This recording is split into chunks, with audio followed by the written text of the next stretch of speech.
नमस्कार विद्यार्थी मित्रांनो, मी प्रशांत डाकणे प्रशांत क्लासेसमध्ये आपलं पुन्हा एकदा मनपूर्वक स्वागत करतो. आजच्या व्हिडिओ लेक्चर्समध्ये आपण पेपर क्रमांक 1 GDCA परीक्षेसंबंधी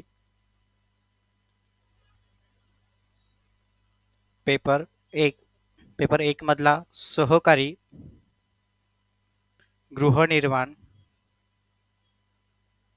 संस्थांचे व्यवस्थापन म्हणजे सहकारी गृहनिर्माण संस्था या संबंधी आपण अभ्यास करणार आहोत. आणि यातील आपला महत्त्वाचा जो टॉपिक असणार आहे यामध्ये जो सुरुवातीला आपण पाहणार आहोत कार्यपद्धती. ओके.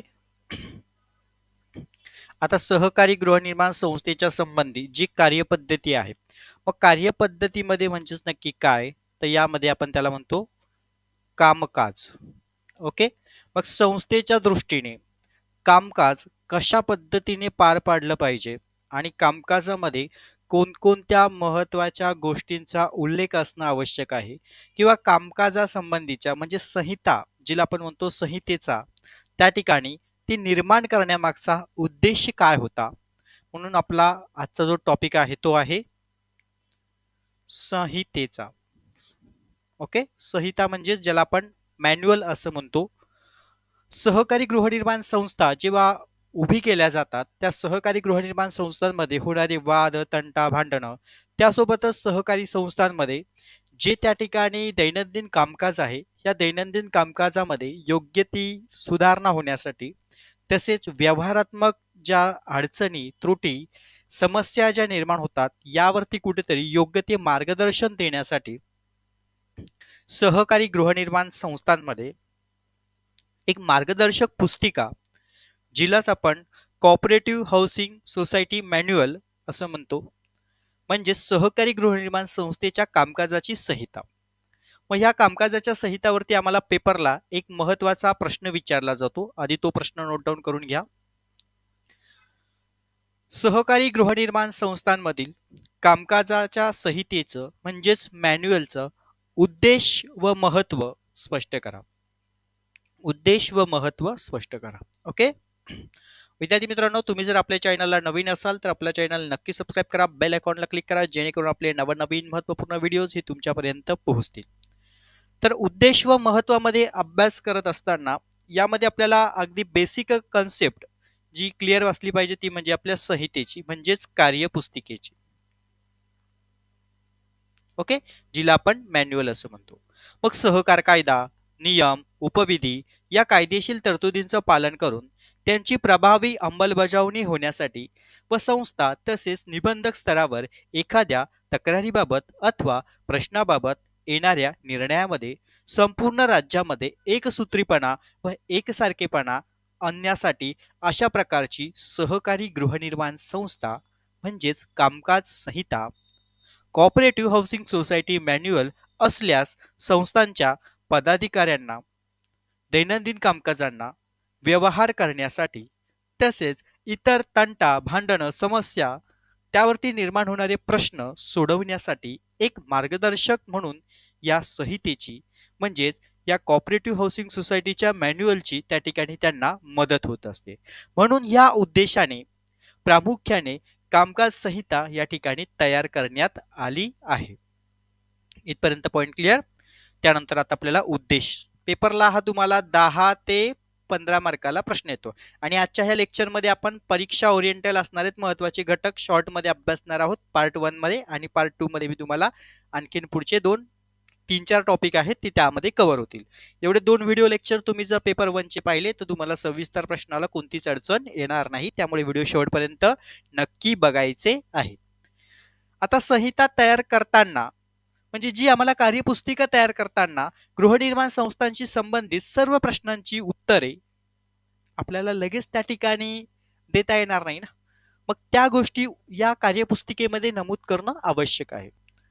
म्हणून या ठिकाणी तयार उत्तरं देणं शक्य होणार नाही अशी जाणीव असल्यामुळे प्रामुख्याने खालील उद्देश डोळ्यासमोर ठेवले आहेत. पहिला आहे सहकारी गृहनिर्माण संस्थांमध्ये काम करणाऱ्या व्यवस्थापक समितीचे तसेच कर्मचाऱ्यांना तात्काळ व्यावहारिक मार्गदर्शन व्हावे. दुसरं असणार आहे सहकारी गृहनिर्माण संस्थांमध्ये काम करणाऱ्या पदाधिकारी तसेच कर्मचारी यांना एखाद्या कामकाज करताना कोणती कायदेशीर कार्यपद्धत अवलंबायची आहे याचं मार्गदर्शन होण्यासाठी, सहकार खात्यामध्ये काम करणाऱ्या अधिकाऱ्यांकडे सहकारी गृहनिर्माण संस्थांबाबत तक्रार प्राप्त झाल्यानंतर त्यावरती कोणता निर्णय घेतला पाहिजे यावरती मार्गदर्शन मिळण्यासाठी, त्याचबरोबर सहकारी गृहनिर्माण संस्थांमध्ये काम करणारे पदाधिकारी, कर्मचारी वर्ग, सहकार खात्यांमधील अधिकारी वर्ग, कर्मचारी वर्ग यांच्या कार्यक्षमतेमध्ये वाढ घडवून आणण्यासाठी आम्हाला सहकार संस्थेमध्ये, सहकारी गृहनिर्माण संस्थेमध्ये कार्यपुस्तिकेचं बनवणं हे महत्वाचं आहे आणि उद्देश आहे. ओके, चला पुढे. संहितेस असणारा वाव म्हणजेच महत्व. सदर संहितेमध्ये जनतेच्या तसेच संस्थेच्या सभासदांच्या तक्रारींचं निवारण करण्यासाठी तसेच त्यावरती निर्णय घेण्यासाठी अंमलबजावणी कार्यपद्धती याबाबत माहिती दिली पाहिजे. यामध्ये सहकार कायदा, नियम, उपविधी आणि शासन स्तरावरती वेळोवेळी निर्मित केलेले शासन आदेश, निर्देश तसेच सहकार कार्यालयात स्तरावरून वेळोवेळी निर्मित केलेल्या परिपत्रक यानुसार संस्था स्तरावर वेळोवेळी घेण्यात येणारे महत्त्वाचे विषय यासंबंधीची कार्यपद्धती यामध्ये नमूद करण्यात आली असते. बरोबर. त्यानंतर पुढे म्हटलंय, संस्थेमधील कामकाज संदर्भात संस्थेच्या संदर्भातील तक्रारी वेळोवेळी संबंधित निबंधकांचे कार्यालयाचे प्राप्त होत असतात आणि तक्रारी संबंधित कलम आणि पोटनियम तरतुदी विचारात घेऊन निर्णयही त्या ठिकाणी घेतले जातात. म्हणून यासाठी मार्गदर्शक सूचना समावेश करण्यात आलेल्या असतात. त्यामुळे राज्यातील निबंधक कार्यालयामार्फत दिल्या जाणाऱ्या निर्णयाची गुणवत्ता आणि वैधानिकता शक्यतो या ठिकाणी निर्वादी राहण्यास मदत होईल. म्हणजे एक प्रकारे आपल्याला सहकारी गृहनिर्माण संस्थांच्या बाबतीमध्ये जी कार्यपुस्तिका बनवणं ही खूप महत्वाची असते. ओके, तुम्हाला परीक्षेला प्रश्न विचारले जातात, प्रश्न नोट डाऊन करून घ्या. या ठिकाणी प्रश्न क्रमांक 1 असेल आपला, सहकारी गृहनिर्माण संस्थांच्या कार्यपुस्तिकेचे उद्देश किंवा व्याप्ती किंवा महत्व. ओके, हा महत्वाचा पॉइंट आहे. तर हे प्रश्नाचं उत्तर असणार आहे त्यावरती आपण जे पाहिलंय आता उद्देश आणि त्यानंतर वाव म्हणजेच महत्व किंवा स्कोप. तर हे तुम्हाला हा प्रश्न आला तर तुम्हाला हे उत्तर लिहायचं आहे. आणि जे विद्यार्थी GDCA परीक्षेच्या परीक्षा संबंधी तुम्हाला बॅच जॉईन करायचे असेल तर आपल्या क्लासचा नंबर आहे 85 30 80 42 74 यावरती कॉन्टॅक्ट करू शकता. क्लासची जी फीज आहे ती तुम्हाला सेंड केली जाईल. आणि हे संपूर्ण लेक्चर्स व्यवस्थित ऐका. पार्ट 1 तुमचा मी पूर्ण यामध्ये क्लिअर करून देतोय. पार्ट 1 मध्ये तुम्हाला पेपर 1च्या संबंधी येणारे महत्त्वाचे प्रश्न आपण यामध्ये अभ्यासतो आणि परीक्षा ओरिएंटेलच आपण घेणार आहोत, टेन्शन घेऊ नका. आता संस्थांमध्ये कायद्यानुसार ठेवण्यात येणारी रेकॉर्ड, संस्थेच्या विकासात्मक कामं, सभासदांकडून वेळोवेळी उपस्थित होणारी प्रश्न, तक्रारी त्याबाबतचे कायदेशीर मार्गदर्शन उपलब्ध व्हावे या हेतूने, ह्या उद्देशाने तसेच संस्थेच्या कामकाजामध्ये गुणात्मक सुधारणा व्हावी आणि ह्या गुणात्मक सुधारणेमध्ये कुठेतरी मदत व्हावी ह्या उद्देशाने संस्थेमध्ये कार्य पुस्तिका तयार केली जाते. आणि ह्या संस्थेत प्राप्त होणाऱ्या तक्रारींचे स्वरूप विचारात घेऊन योग्य तो निर्णय घेतला पाहिजे आणि याबाबत संबंधित मार्गदर्शनही मिळावे जेणेकरून प्राप्त होणाऱ्या तक्रारींचं प्रमाण कसं होईल रे, तर कमी होईल. ओके, इथपर्यंत पॉइंट क्लिअर.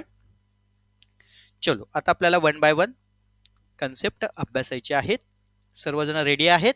परीक्षेच्या दृष्टीने येणारे हे प्रश्न आहेत त्यामुळे व्यवस्थित फोकस करा याकडे. आता प्रश्न क्रमांक 2 मध्ये काय असेल, सहकारी गृहनिर्माण संस्था नाव राखून ठेवणे व नोंदणी करणे या संबंधीची कार्य पद्धती स्पष्ट करा. ओके, साधारण 10 मार्क किंवा 15 मार्कांसाठी विचारतात. आपल्या ऑनलाईन बॅचेस वाले विद्यार्थ्यांना ही PDF नोट्स मिळून ऑलरेडी मी आधी सेंड केलेली आहेत आणि आता जे नव्याने जॉईन होतील त्यांना व्हॉट्सअपला सेंड केली जाईल. ओके, पुढे घ्या. सहकारी गृहनिर्माण संस्था संबंधी नाव राखून ठेवणे व त्याची नोंदणी करणं या संबंधीची कार्यपद्धती स्पष्ट करा. प्रश्न क्रमांक आपला 2 असणार आहे हा. चलो पुढे. आता यामध्ये कशा पद्धतीने माहिती लिहायची ते सांगतो. आता नियोजित सहकारी गृहनिर्माण संस्थांचं नाव राखून ठेवणं म्हणजेच काय करणार, तुम्ही संस्था उभी केली आहे. मग ह्या संस्था उभी करत असताना हिचं आपल्याला बँकेमध्ये अकाउंट ओपन करावं लागेल. मग त्यासाठी गृहनिर्माण संस्थेचं नाव राखून ठेवणं आवश्यक आहे. मग त्या संबंधीची प्रक्रिया, चला, पहिल्या पॉइंट मध्ये आपल्याला काय लिहायचंय, सहकारी गृहनिर्माण संस्थेच्या नोंदणीची प्रक्रिया नोंदणीपूर्वी होणाऱ्या पहिल्या सर्वसाधारण सभेच्या कामकाजापासूनच सुरू होते आणि या सभेमध्ये प्रामुख्याने जर आपण पाहायला गेलं तर मुख्य प्रवर्तकांची निवड केली जाते. तसेच नियोजित संस्थेच्या नावाने बँकेत खाते उघडण्याची आणि संस्थेचे नाव राखून ठेवण्याची परवानगी मिळवण्यासाठी आवश्यक ते ठराव मंजूर केले जातात. हा तुमचा पहिला घटक. दुसऱ्या पॉइंट मध्ये आपल्याला काय लिहायचं आहे, तर संबंधित निबंधकांनी नियोजित संस्थेत एकूण किती सदस्य संख्या असेल, सदनिका असेल, गाळे आहेत आणि त्यापैकी किती सदनिका धारक म्हणजे सभासद धारक, गाळेधारक नियोजित संस्थेच्या पहिल्या सभेत हजर राहून विविध ठरावांना मंजुरी देईल आहे, हे तपासून पाहणं आणि त्याची खात्री करून घेणं हे आवश्यक आहे. तिसऱ्या पॉइंटमध्ये अन्यथा अल्पमताने प्रस्ताव ठराव मंजूर होऊन एक गट नोंदणीची प्रक्रिया सुरू करतो आणि त्यानंतर दुसरा गट स्वतंत्र सभा घेऊन वेगवेगळ्या नावाने संस्थांची नोंदणी दुसऱ्या प्रक्रियेमध्ये सुरू करत असतो. म्हणून नोंदणीपूर्वी निर्माण होणारे वाद टाळण्यासाठी नोंदणीपूर्वीच्या पहिल्या सभेची संपूर्ण प्रक्रिया व मूळ कागदपत्र तपासूनच बहुसंख्य सभासदांच्या उपस्थितीमध्ये ह्या सर्व सभा पार पाडली आहे किंवा नाही याची खात्री केल्याशिवाय संस्थेचे नाव राखून ठेवण्यास आणि त्या नावाने बँकेत खाते उघडण्यास निबंधकांनी परवानगी देऊ नये. हा महत्वाचा मुद्दा. म्हणजे जर वरील जे आता आपण घटक पाहिले, जर यामध्ये संस्था काही दिरंगाई करत असेल किंवा काही जाणून बुजून काही ऍडिशनल त्या ठिकाणी कामं वाढवत असेल तर अशा वेळेस निबंधकांनी ह्या गोष्टी तपासून घेतल्या पाहिजे. कागदपत्र खात्रीशीरपणे पाहणी करणं गरजेचं आहे आणि मग म्हणून नंतरच पुढे नाव राखून ठेवण्यासंबंधी किंवा बँकेत खाते उघडण्यासंबंधीची परवानगी जर योग्य असेल तर परवानगी देणं गरजेचं आहे आणि जर योग्य नसेल, तपासणी करण्यामध्ये काय अडचण त्यांना आढळली असेल निबंध कार्यालयांना, तर त्यांनी ती परवानगी त्यांना देऊ नये संस्थेला. ओके, हा महत्वाचा पॉइंट आहे. पुढे म्हटलं आहे विशेषतः SRA, SRD, म्हाडा प्रणित गृहनिर्माण संस्थेच्या बाबतीमध्ये जर आपण पाहायला गेलं तर पहिल्या सभा त्यांच्या ज्या होता कामकाजासंबंधीचे त्या अत्यंत महत्वाच्या आहे आणि त्या सभेला त्या ठिकाणी नोंदणीपूर्वी ही सभा घेणं आवश्यक असते. त्यामध्ये निबंध कार्यालयातील प्रतिनिधीही उपस्थित असतात आणि जर प्रतिनिधी उपस्थित राहून त्या संबंधीची संपूर्ण माहिती पाहणी त्या ठिकाणी ते करून घेत असतात. हा महत्वाचा मुद्दा आहे. त्यानंतर पुढचा पॉइंट जो असणार आहे आपला पुढचा प्रश्न क्रमांक 3. मी हे परीक्षा दृष्टीने येणारे क्वेश्चन आहेत तेच यामध्ये मी कव्हर करतोय. आता प्रश्न 3 असणार आहे आपला. हा सुद्धा तुम्हाला 10 ते 15 मार्कांसाठी विचारला जातो. प्रश्न काय आहे व्यवस्थित समजून घ्या. हा एकच प्रश्न समजून घ्यायचा आहे. पुन्हा बाकी तुम्हाला प्रश्न कोणते अभ्यासाची गरज नाही ह्या टॉपिकवरचे. आता जे मी 26 कागदपत्र आहेत तेवढेच अभ्यासा. पुढे तुम्हाला भरपूर दिलेले आहेत. भाडेकरू मालकी हक्क गृहनिर्माण संस्थेच्या संबंधीची कागदपत्र, इतर गृहनिर्माण संस्थेची कागदपत्र, पण एवढे डिटेल्स अभ्यासत बसण्यापेक्षा हा एकच क्वेश्चन करा. भाडेकरू सहभागीदारी गृहनिर्माण संस्था त्या संबंधीचे म्हणजे फ्लॅट धारकांच्या संस्थांची नोंदणी संबंधीची कागदपत्र कोणती आहे. ही 26 कागदपत्र आहेत तेवढी व्यवस्थित करा. बाकी ऍडिशनल तुम्हाला काय वाचण्याची गरज नाही. जी कागदपत्र सांगतोय पण ही कागदपत्र सिक्वेन्सली तुम्ही लिहून घ्या जेणेकरून तुम्हाला परीक्षेला अडचण येणार नाही. पहिला पॉइंट आहे जागाबाबतचा 7/12 उतारा किंवा मालकी हक्क. दुसरा असणारे जागा बिगर शेती संबंधी असेल तर सक्षम तसा दाखला. तिसरा असेल कमाल जमीन धारण कायदा लागू असेल तर त्याबाबतचा असेल तर त्या संबंधीचा आदेश. चौथा असेल त्यामध्ये सक्षम अधिकाऱ्यांनी मंजूर केलेले बांधकामाचा नकाशा. पाचवा असेल बांधकाम करण्यास परवानगी दिला असेल तर त्या संबंधीचं पत्रक. ओके, त्यानंतर पुढे घ्या 6वा बांधकाम पूर्णत्वाचा दाखला. 7वा जागा विकसित करण्यासंबंधीचे त्या ठिकाणी विकसनाचे करारनामे.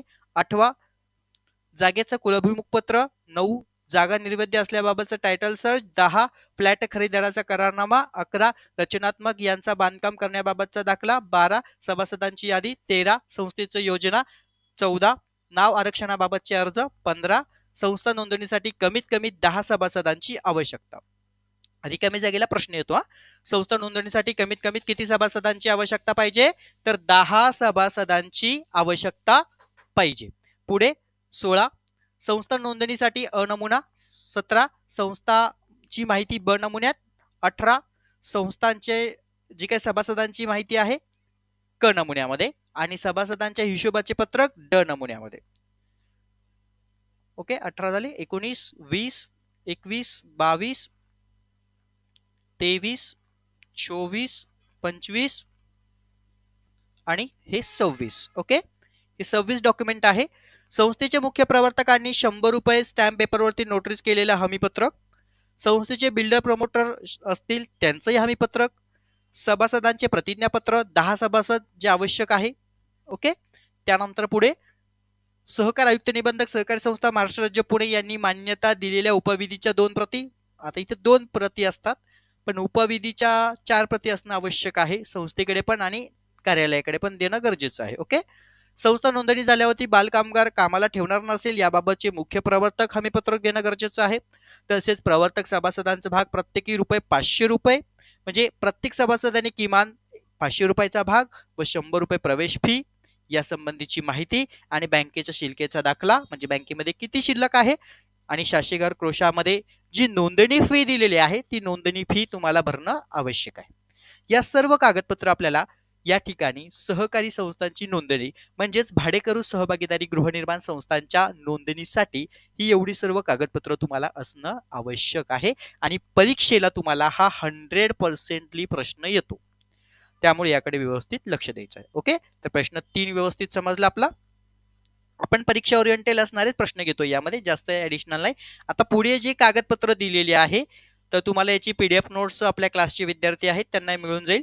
त्यामुळे या PDF नोट्समध्ये मी तुम्हाला सर्व दिलेले आहे आणि जे आधीचे बॅचचे आहेत आपल्या त्यांना पण मी दिलेले आहेत. ओके, आणि ज्या विद्यार्थ्यांना बॅच जॉईन करायची असेल तर विद्यार्थी मित्रांनो 85 30 80 42 74 हा आपला कॉन्टॅक्ट नंबर आहे, यावरती व्हॉट्सअप करा. यामध्ये तुमचं पहिलं नाव, तुमचा जिल्हा आणि तुमचा एज्युकेशन. ओके, आणि आपली रेकॉर्डेड सिस्टम बॅचेस पण अवेलेबल आहेत, त्यामध्ये तुम्हाला जॉईन केलं जाईल. आता यामध्ये सर्व कागदपत्र जी डॉक्युमेंट्स आहेत ती तेच आहेत, इतर सभासदांच्या बाबतीत पण तेच दिलेले आहेत. आपला व्हिडिओ जर विद्यार्थी मित्रांनो तुम्हाला मनापासून आवडत असेल तर आपल्या चॅनलला नक्की लाईक करा. असे GDC परीक्षेसंबंधीची नवनवीन अपडेट्स माहिती पाहिजे असेल तर चॅनल सबस्क्राईब करून ठेवा, बेल आयकॉनला क्लिक करा. त्यानंतर आता पुढचा आपला प्रश्न क्रमांक आहे 4. प्रश्न क्रमांक 4. आता प्रश्न क्रमांक 4 काय आहे तर सहकारी गृहनिर्माण संस्थांच्या नोंदणीची कार्यपद्धती. ओके, ही अगदी तुम्हाला मी सोप्या भाषेमध्ये सांगतोय. बघा, आता गृहनिर्माण संस्थांची नोंदणी करायची आहे, नोंदणी संबंधीची कार्यपद्धती काय आहे तर सर्वप्रथम आपल्याला काय करावं लागेल, सहकारी गृहनिर्माण संस्था नोंदणी करता उपरोधिक कागदपत्रांची पूर्तता, दाखला झालेल्या प्रस्तावाची संबंधित नोंदणी अधिकारी करून त्या ठिकाणी ते छाननी करते. पण आधी आपल्याला काय करावं लागेल तर संस्थेच्या पातळीवरती कागदपत्र सर्व गोळा करावं लागतील, बरोबर की नाही. पण निबंध कार्यालयामध्ये जाऊन नोंदणी अर्ज, तो नोंदणी अर्ज व्यवस्थित भरणं. तर नोंदणी अर्जामध्ये सगळ्यात महत्वाचं संस्थेचं नाव, पत्ता, त्याच्यानंतर संस्थेचं कार्यक्षेत्र, त्याच्यानंतर संस्थेचा उद्देश, त्याच्यानंतर संस्थेमध्ये असणारे सभासद जे मुख्य 10 त्यांची नावं, त्यानंतर संस्थेमधील इतर महत्त्वाची माहिती आणि संस्थेमध्ये ठेवण्यात येणारे जे रेकॉर्ड आहे, जी कागदपत्र आहे त्यांचं माध्यम, या सर्व गोष्टी तुम्हाला फिलअप कराव्या लागतात आणि इतर ॲडिशनल माहिती असते ती तुम्हाला त्यामध्ये समाविष्ट करावी लागते. मग ह्या सर्व गोष्टी त्या ठिकाणी नोंदणी अधिकारी छाननी करून घेतात, तपासणी करून घेतात आणि तपासणी करून झाल्यावरती महाराष्ट्र सहकारी संस्था अधिनियमान 1960 चे कलम 9 ब्रॅकेटमध्ये 1 अन्वये जे प्रमाणपत्र जे नोंदणी केलेल्या उपविधीच्या 4 प्रती संस्था नोंदणीबाबत ज्ञापन संस्थेचे मुख्य प्रवर्तक यांना देण्याची संस्थेची व्यवस्था, त्यासंबंध सदर संस्थेच्या संबंधीची नोंदणी केल्याबाबतचा आदेश राजपत्रकामध्ये प्रसिद्ध करण्याबाबत शासकीय मुद्रालय यांच्याकडे योग्य त्या कार्यवाहीसाठी पाठवली पाहिजे. हा महत्त्वाचा मुद्दा. त्यानंतर पुढे सहकारी गृहनिर्माण संस्थांची नोंदणी झाल्यानंतर मुख्य प्रवर्तक यांनी संस्था नोंदणी झाल्याचे दिनांकापासून, म्हणजे बघा सहकारी गृहनिर्माण संस्थांची नोंदणी झाली, कागदपत्रांची छाननी केली, पाहणी केली, शुल्क जे असणारे ह्या सगळ्या गोष्टींची तपासणी केली, नोंदणी प्रमाणपत्र मिळालं आणि ह्या नोंदणी प्रमाणपत्र मिळाल्यानंतर 3 महिन्याच्या आत, रिकाम्या जागेला प्रश्न येतो हा, पहिली सर्वसाधारण सभा कधी बोलवली जाते तर सहकारी संस्थांच्या नोंदणीनंतर 3 महिन्याच्या आत जी सभा बोलवली जाते तिला आपण म्हणतो पहिली सर्वसाधारण सभा असे म्हणतो. आणि ही पहिली सर्वसाधारण सभा कोण बोलवतं रे तर प्रवर्तक बोलवतात. ओके, म्हणजे बघा मी इथे तुमचे 2 क्वेश्चन क्लिअर केले, सविस्तरला तो तुम्हाला लिहायचेच आहे. त्यानंतर पुढे म्हटलेलं आहे सहकारी संस्थेच्या पहिल्या सर्वसाधारण सभा महाराष्ट्र सहकारी संस्था नियमन 1961 मधील नियम 59 अन्वये आयोजित केली पाहिजे, त्यात आवश्यक ते ठराव पारित केले पाहिजे. अशी सभा मुख्य प्रवर्तकांच्या मुदतीत घेतली नाही. म्हणजे बघा, वरती पॉइंट म्हटलाय, नोंदणी प्रमाणपत्र मिळालंय, 3 महिन्याच्या आत सभा घ्यायची आहे आणि सभा घेण्याचा अधिकार कुणाला आहे? प्रवर्तकांना. पण जर प्रवर्तकांनी अशा मुदतीमध्ये सभा घेतलीच नाही तर त्या संबंधित नोंदणी अधिकाऱ्यांकडे तशी जर तक्रार प्राप्त झाल्यास प्राधिकृत अधिकाऱ्याची नेमणूक अशी सभा प्राधिकृत अधिकाऱ्यांच्या अध्यक्षतेखाली त्या ठिकाणी घेण्यात येते. हा महत्वाचा मुद्दा.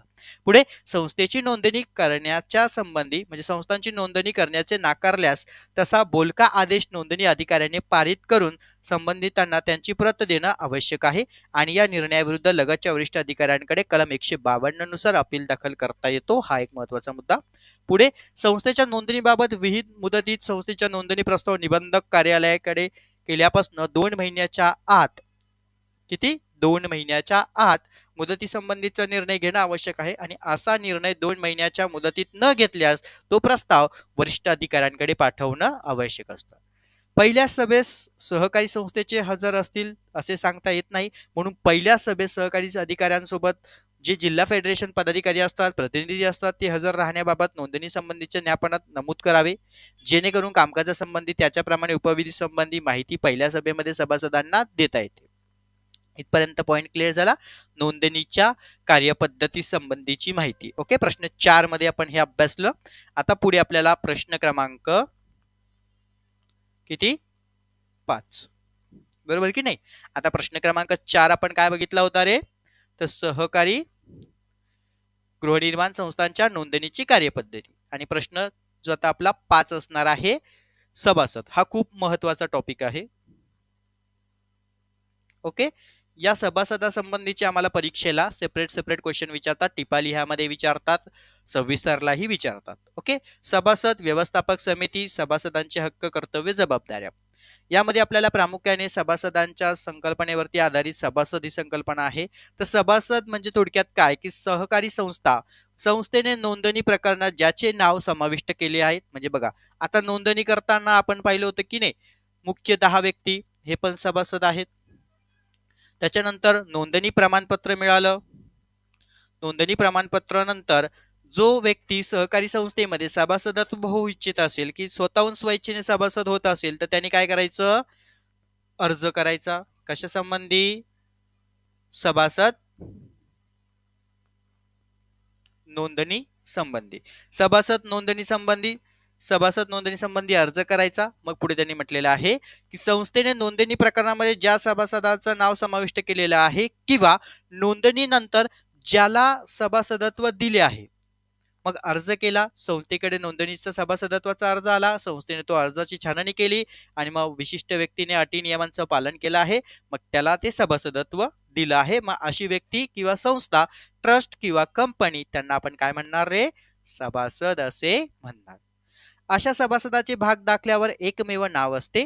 म्हणजे बघा, आता भाग दाखला शेअर्स खरेदी करावं लागणार, मग यामध्ये ज्या व्यक्तीचं नाव असेल तो व्यक्ती सभासद. त्याचबरोबर जर इतर सभासद असतील तर पहिला सभासद आणि त्याच्यानंतर जे नाव असेल तो असेल त्या ठिकाणी इतर सभासद. ओके, हा महत्वाचा पॉइंट. पुढे म्हटलं आहे सहयोगी सभासद. सहयोगी सभासद म्हणजे कोण? सभासदाबरोबर संयुक्तपणे संस्थेचे भाग शेअर्स धारण करणारी व्यक्ती. सहयोगी सभासदाचे नाव भाग दाखल्यावर क्रमांक 1 वर नसते, ते क्रमांक 2 वर किंवा एकापेक्षा अधिक व्यक्ती असेल तर 3, 4, 5, 6 या क्रमांकाने ती नावं दिली जातात. पुढे आहे नाममात्र सभासद. नोंदणीनंतर संस्थेने भाग न देता, म्हणजे बघा, भाग शेअर्स न देता दिलेले सभासदत्व. म्हणजे आता इथे नाममात्र सभासद फक्त काय करणार आहे? प्रवेश शुल्क आकारणार आहे. फक्त प्रवेश शुल्क घेणार, बाकी काही नाही. ओके, हा महत्वाचा पॉइंट असेल. फक्त प्रवेश शुल्क असेल तर या प्रवेश शुल्क संबंधीचं त्या ठिकाणी देऊन त्याला नाममात्र सभासदत्व दिलं जातं. ओके, पुढे आता गृहनिर्माण संस्थेच्या बाबतीत म्हटले, असे सभासदत्व कलम 91 अन्वय किंवा इतर कलमाखालील कायदेशीर कारवाई सहकार कायद्यानुसार करणे शक्य व्हावे म्हणून देण्यात येते आणि गृहनिर्माण संस्था भाडेकरू किंवा केअरटेकर यांना असे नाममात्र सभासदत्व देऊ शकते. पुढे म्हटलंय सहानुभूती दर्शवणारे सभासद. संस्थेच्या उद्देशाने सहमत असणाऱ्या व्यक्ती सहानुभूती दर्शवणारे सभासद असे आपण त्यांना म्हणतो. ओके. मग सभासदांच्या गैरहजेरीत किंवा त्यांच्या परवानगीने संयुक्तपणे भागधारण केलेल्या सहयोगी सभासदास संस्थेच्या सर्वसाधारण सभेस हजर राहू शकतो आणि संस्थेच्या निवडणुका मतदार उमेदवार म्हणून भाग घेऊ शकतो. सहयोगी सभासद निवडून आल्यास पदाधिकारी सुद्धा होऊ शकतो. फक्त प्रवेश फीने सहयोगी सभासद झाल्याच्या व्यक्तीला त्या सभासदाच्या वतीने मतदान अथवा निवडणुकीचे कोणतेही अधिकार प्राप्त होणार नाहीत. संयुक्तपणे भाग धारण करण्यासाठी सहयोगी सभासदास मालमत्तेच्या मालकी हिस्सा व नाव असणं आवश्यक आहे. ओके, इथपर्यंत पॉइंट क्लिअर. म्हणजे आम्हाला परीक्षेच्या दृष्टीने हे पॉइंट्स त्यामध्ये लिहिणं गरजेचं आहे. चलो पुढचं बघूया आपण. SMR, SRD व म्हाडा या प्रमाधीकरण निर्माण झालेल्या सहयोगी गृहनिर्माण संस्थेमध्ये म्हणजे गृहनिर्माण संस्थेमध्ये परिशिष्ट 2 मधील पात्र सभासद किंवा झोपडीधारक हाच त्या संस्थेचा सभासद असतो व प्राधिकरणात देण्यात आलेल्या सदनिका व त्यांची मालकी ही 10 वर्ष कालावधीपर्यंत त्या मूळ सभासदांच्या नावे असते व त्यांना ती हस्तांतरित करता येत नाही. हा पहिला महत्वाचा मुद्दा. ओके, इथपर्यंत एवढं कन्सेप्ट समजून घेणं गरजेचं आहे. पुढे त्यामुळे त्याचे नाव परिशिष्ट 2 मध्ये पात्र सभासद म्हणून आहे त्याच्या व्यक्तीने संस्थेच्या निवडणुकीत भाग घेणं अपेक्षित आहे. त्यामुळे सहयोगी सभासद सभासदांबाबत असलेल्या तरतुदी किंवा SRA, SRD व म्हाडा अंतर्गत असलेल्या संस्थांसाठी वगळण्यात आले आहेत. ओके, या गोष्टी आपल्याला एवढं डिटेल्समध्ये पेपरला लिहिण्याची गरज नाही, पण वरचा जो पॉइंट आहे तो आपल्याला पेपरला लिहिणं आवश्यक आहे. जे परीक्षा ओरिएंटेड आहेत तेच मी तुम्हाला यामध्ये सांगतो. त्यानंतर पुढचं आहे मायनर सभासद, ज्याला आपण अज्ञान सभासद म्हणतो, ज्याचं 18 वर्ष वय म्हणजे 18 वर्षापेक्षा कसं आहे कमी आहे. ओके, 18 वर्षापेक्षा कमी आहे. आता आपण कोणता टॉपिक अभ्यासतोय आलं लक्षात तुमच्या की सभासदाचा टॉपिक आपण यामध्ये अभ्यासतो आहे. सभासदांचा घटक आहे सभासद, त्यामध्ये आपण काही प्रकार अभ्यासले. ओके, चलो आता पुढे आपण आणखीन बघूया. मग मायनर सभासदच्या संबंधी म्हणजे सभासद करार करण्यास सक्षम नसतो म्हणून त्याने व्यवहार पालकांमार्फत केले जातात. मात्र अज्ञान सभासद संज्ञान सभासद झाल्यानंतर बघा, जो अज्ञान सभासद नंतर संज्ञान सभासद होणार त्यावेळेस मात्र त्याला तो हक्क त्या ठिकाणी दिला जातो. संस्थेने अज्ञान सभासदाच्या नावे असलेल्या सदनिका पालकांमार्फत होणारी खरेदी विक्रीचे व्यवहार कोणतेच सक्षम न्यायालयाच्या तशाच आदेशानुसार वैध समजू नयेत व सभासदत्व हस्तांतरणाची कार्यवाही करू नये. तसेच याबाबत कायदेशीर तज्ञांचा सल्ला घेऊनच कार्यवाही करावी हा महत्वाचा मुद्दा असतो. कारण मायनर सभासदांच्या बाबतीमध्ये ह्या सगळ्या गोष्टी तिथं असणं आवश्यक आहे. ओके, इथपर्यंत पॉइंट लक्षात आला सर्वांचा? ठीक आहे. जेव्हा सहकारी संस्था किंवा संघटना जेव्हा मायनर किंवा अज्ञान सभासदांच्या बाबतीमध्ये या सर्व गोष्टी त्या ठिकाणी पाहणं गरजेचे आहे. त्यानंतर पुढचा मुद्दा बघूया आपण, कंपनी सभासद. कंपनी सभासदांच्या बाबतीमध्ये जर आपण पाहायला गेलं तर कंपनी सभासदांच्या घटनेमध्ये आपल्याला यामध्ये सगळ्यात महत्वाचा मुद्दा आहे की कंपनी किंवा फर्म सुद्धा सहकारी संस्थेचे सभासदत्व होऊ शकतात. मात्र त्या ठिकाणी काही अटी आहेत. सभासदाच्या 50% पेक्षा अधिक सभासदत्व फर्म किंवा कंपनीकडे देण्यात येऊ नये असे वैधानिकरित्या शासकीय आदेशानुसार बंधनकारक त्यामध्ये घालण्यात आलेले आहे. हा एक महत्वाचा मुद्दा. चलो आता आपला पुढचा प्रश्न असणार आहे प्रश्न क्रमांक 6. प्रश्न क्रमांक किती? 6. प्रश्न क्रमांक 6 मध्ये आपण पाहणार आहोत सभासदत्वाची पात्रता आणि कार्यपद्धती. ओके, हा तुम्हाला 10 ते 15 मार्क किंवा टिपा लिहामध्ये विचारला जातो 5 मार्कासाठी. सभासदत्वाची पात्रता आणि कार्यपद्धती. सहकारी गृहनिर्माण संस्थेच्या सभासदत्वासाठी कलम 22(1) नुसार पात्रता नमूद करण्यात आलेली आहे. रिकाम्या जागेला प्रश्न येतो, व्यवस्थित नोट डाऊन करून घ्या. तसेच ती व्यक्ती इंडियन कॉन्ट्रॅक्ट ऍक्ट 1872 नुसार करार करण्यास ती सक्षम आणि पात्र असली पाहिजे. आता इथे सगळ्यात महत्वाचं पात्रतेच्या अटी काय काय असतात ते आपण या ठिकाणी थोडक्यात पाहणार आहोत. बघा, सहकारी संस्थेच्या पोटनियमातील नमूद केलेल्या तरतुदीनुसार सभासदत्वासाठी सहकार कायद्याअंतर्गत नियम 19 नुसार अटींची पूर्तता दिलेली आहे. परीक्षेला प्रश्न येतो हा, सभासदत्वाच्या नोंदणीच्या अटी. ओके, तर नोंदणीच्या अटी सभासदत्वासाठी विहित नमुन्यात पोटनियमानुसार व सहकारी कायद्यानुसार विहित कागदपत्रासह संस्थेकडे सभासदत्वासाठी अर्ज सादर करणं आवश्यक असतं. हा महत्वाचा मुद्दा.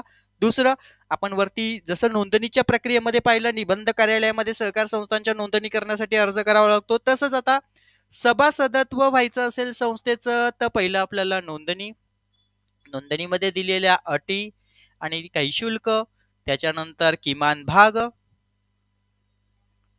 खरेदी करावा लागतो की नाही, ह्या सगळ्या गोष्टी त्यामध्ये येत असतात.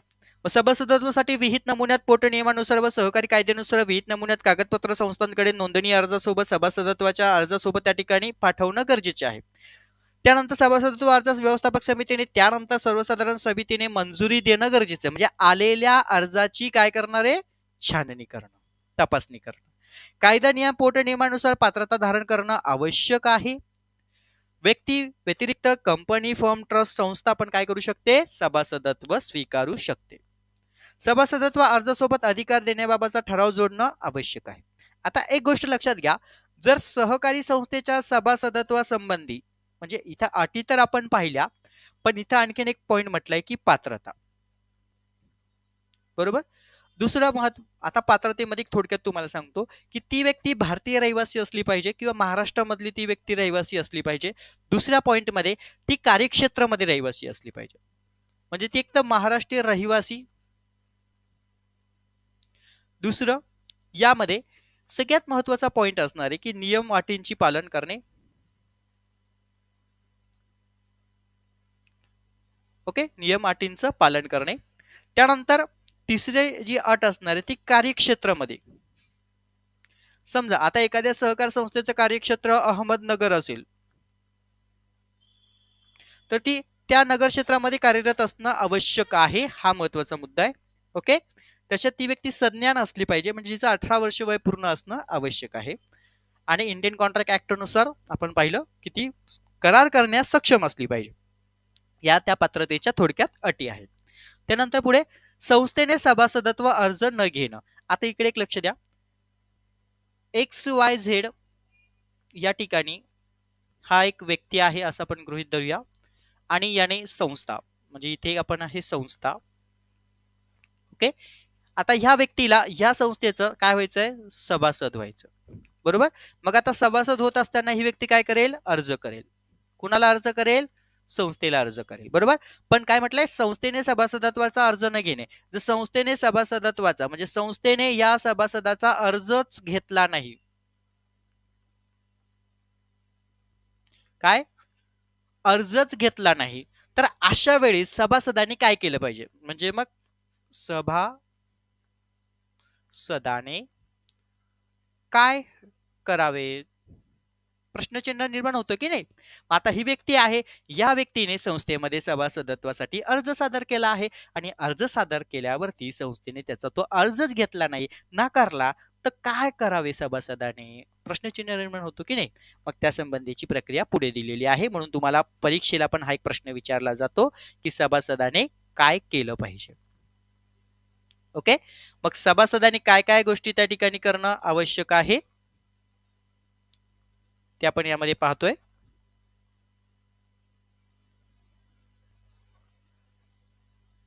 चलो, पहिल्या पॉइंट मध्ये आपण बघूया, म्हणजे इथे लिहून देतो म्हणजे तुमच्या लक्षात येईल.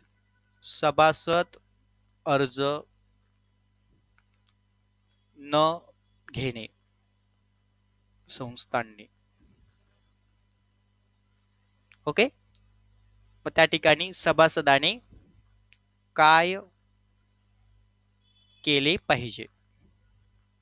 पहिला आहे ते, संस्थेने सभासदत्वासाठी अर्ज घेण्याचे नाकारले तर असा अर्ज उपसहाय्यक निबंधक कार्यालयाकडे कलम 23 ब्रॅकेटमध्ये 1 ब्रॅकेट कंप्लीट ब्रॅकेटमध्ये ब्रॅकेट कंप्लीट यानुसार पाठवून उपसहाय्यक निबंधक कार्यालयामार्फत सभासदत्वाचा अर्ज संस्थेकडे पाठवण्याची तरतूद आहे.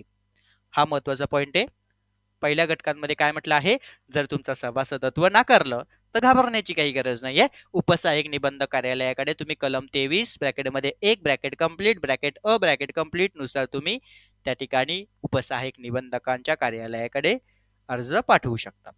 तसेच कलम 79 ब्रॅकेटमध्ये 3 ब्रॅकेट कंप्लीट कॉमा 73 फ व 78 नुसार संबंधित व्यवस्थापक समिती विरुद्ध निबंधक कारवाई करू शकतात. ओके, चलो पुढे बघूया. मात्र अशा अर्जासह, आता दुसऱ्या घटकांमध्ये काय म्हटलंय, मात्र अशा अर्जासह विहित केलेल्या रकमेचा चेक सुद्धा देण्यात यावा. हा अर्ज सहकार कायद्यात नमुना त्या ठिकाणी म्हणजे नमूद केलेल्या नमुना H1 नुसार नियम 19A मध्ये माहिती भरून अर्ज उपसहाय्यक निबंधक कार्यालयाकडे देण्याची तरतूद आहे. तिसऱ्या घटकामध्ये काय म्हटलं आहे, उपसहाय्यक निबंधक कार्यालयामार्फत प्राप्त झालेल्या अशा अर्जावर अर्ज प्राप्त झालेल्या तारखेपासून 60 दिवसाच्या आत, हे प्रश्न खूप महत्वाचे, मी जे अंडरलाईन करतोय ना किंवा जे तुम्हाला सांगतोय रिकामी जागेसाठी, जोड्या लावांसाठी, हे प्रश्न खूप महत्वाचे आहेत.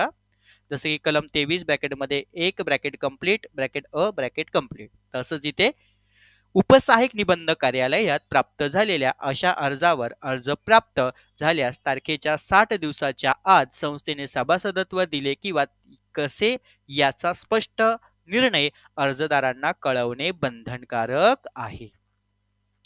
आता इथे जनरली तुम्हाला प्रश्न कसा विचारला जाईल, तर सहकार संस्थेच्या सभासदत्वाचे अर्ज नाकारल्यानंतर संबंधित सभासदाने निबंधक कार्यालयामार्फत झालेल्या म्हणजे अशा अर्जावर अर्ज प्राप्त झालेल्या संबंधीच्या तारखेपासून किती दिवसाच्या आत सभासदाला या गोष्टी कळवणं बंधनकारक आहे स्पष्टपणे, तर 60 दिवसाच्या आत. संस्थेचा निर्णय मान्य नसल्यास उपसहाय्यक निबंधकांकडे अपील करण्याचीही यामध्ये तरतूद दिलेली आहे कलमामध्ये. आता पुढे काय म्हटलेलं आहे, सहकारी गृहनिर्माण संस्थेत विविध तक्रारींची सुरुवात सदनिकाधारकास तसेच सभासदत्व देताना झालेल्या त्रासापासून होते. संस्थेने सभासद धारकास सभासदत्व अत्यंत विलंबाने देणं त्याबाबतचा निर्णय घेताना अन्यायकारक किंवा वाईट वागणूक देणं या संबंधीच्या तक्रारी त्या ठिकाणी दाखल होऊ शकतात. ओके, हा एक पॉइंट आहे, पण आपल्याला फक्त एवढंच लिहायचं इथपर्यंत. ओके, त्यामुळे एवढाच मुद्दा त्यामध्ये लिहून घ्यायचा आहे. पुढे घ्या. संस्थेच्या सचिवाने अर्ज मिळाल्याच्या दिनांकापासून 7 दिवसाच्या आत अर्जाची छाननी करून त्रुटी संबंधी सभासदाला कळवणं आवश्यक आहे. त्यानंतर व्यवस्थापक समितीने सभेत सदर अर्ज ठेवून त्यावरती निर्णय घेणं आणि त्या सभासदांच्या तत्काळ निर्णय घेणं गरजेचं आहे. त्यानंतर संस्थेच्या आय व जे नमुन्यात नोंदवहीत नोंद घेऊन प्रत्येक सभासदास भाग दाखला देणं बंधनकारक असतो. इथपर्यंत पॉइंट क्लिअर. चलो पुढे बघूया. संस्था स्तरावरती कार्यवाही व अपिलाची तरतूद कशी आहे. सहकारी गृहनिर्माण संस्थेने सभासदत्वासाठी अर्ज प्राप्त झाल्याच्या दिनांकापासून, आता इथे काय संस्थेच्या संबंधी पहिलं काय होतं की संस्थेने अर्ज जर नाकारला तर काय करायचं, आणि आता इथे काय संस्था स्तरावरती कार्यवाही व अपिलाची तरतूद कशी असते. कशा संबंधी, तर सभासद नोंदणी, कारण आपलं सभासद नोंदणीचा टॉपिक चालू आहे. सभासदत्वासाठी अर्ज प्राप्त झाल्याच्या दिवसापासून 3 महिन्याच्या आत सभासदाबाबत योग्य तो हो किंवा नाही हे कळवणं बंधनकारक आहे. आणि जर असं कळवलंच नाही, समाधानकारक उत्तरच दिलं नाही, तर मग आपल्याकडे सेकंड पर्याय आहे कलम 22 ब्रॅकेटमध्ये 2 अन्वये संबंधित गृहनिर्माण संस्थेच्या उपसहाय्यक निबंधकांकडे आपण अर्ज करून मानवी सभासदत्वासाठी मागणी करू शकतो. अर्जदार व संस्था यांना सुनावणी देऊन निबंधक त्या संदर्भात वैधानिक आदेशही पारित करतात. त्यानंतर पुढे सभासदांच्या अर्जाबाबत संस्थेने सभासदत्व नाकारल्याचा निर्णय कळवल्याचा कलम 23 ब्रॅकेटमध्ये 2 नुसार अपील संबंधित उपसहाय्यक निबंधकाकडे दाखल करूनही दाद मागता येते.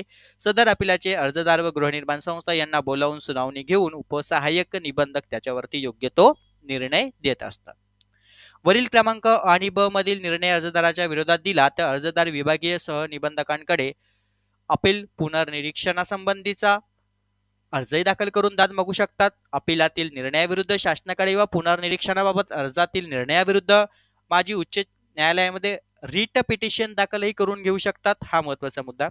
संस्थेने वरील क्रमांक अ व ब मधील निर्णयाविरुद्ध आव्हान देण्याचा अपील करण्याचा निर्णय सर्वसाधारण सभेने मंजूर संस्थेने घेणं आवश्यक आहे. त्यामुळे वैधानिक हेवा दाव्यातून अपील करण्याची संख्याही कमी होऊ शकते.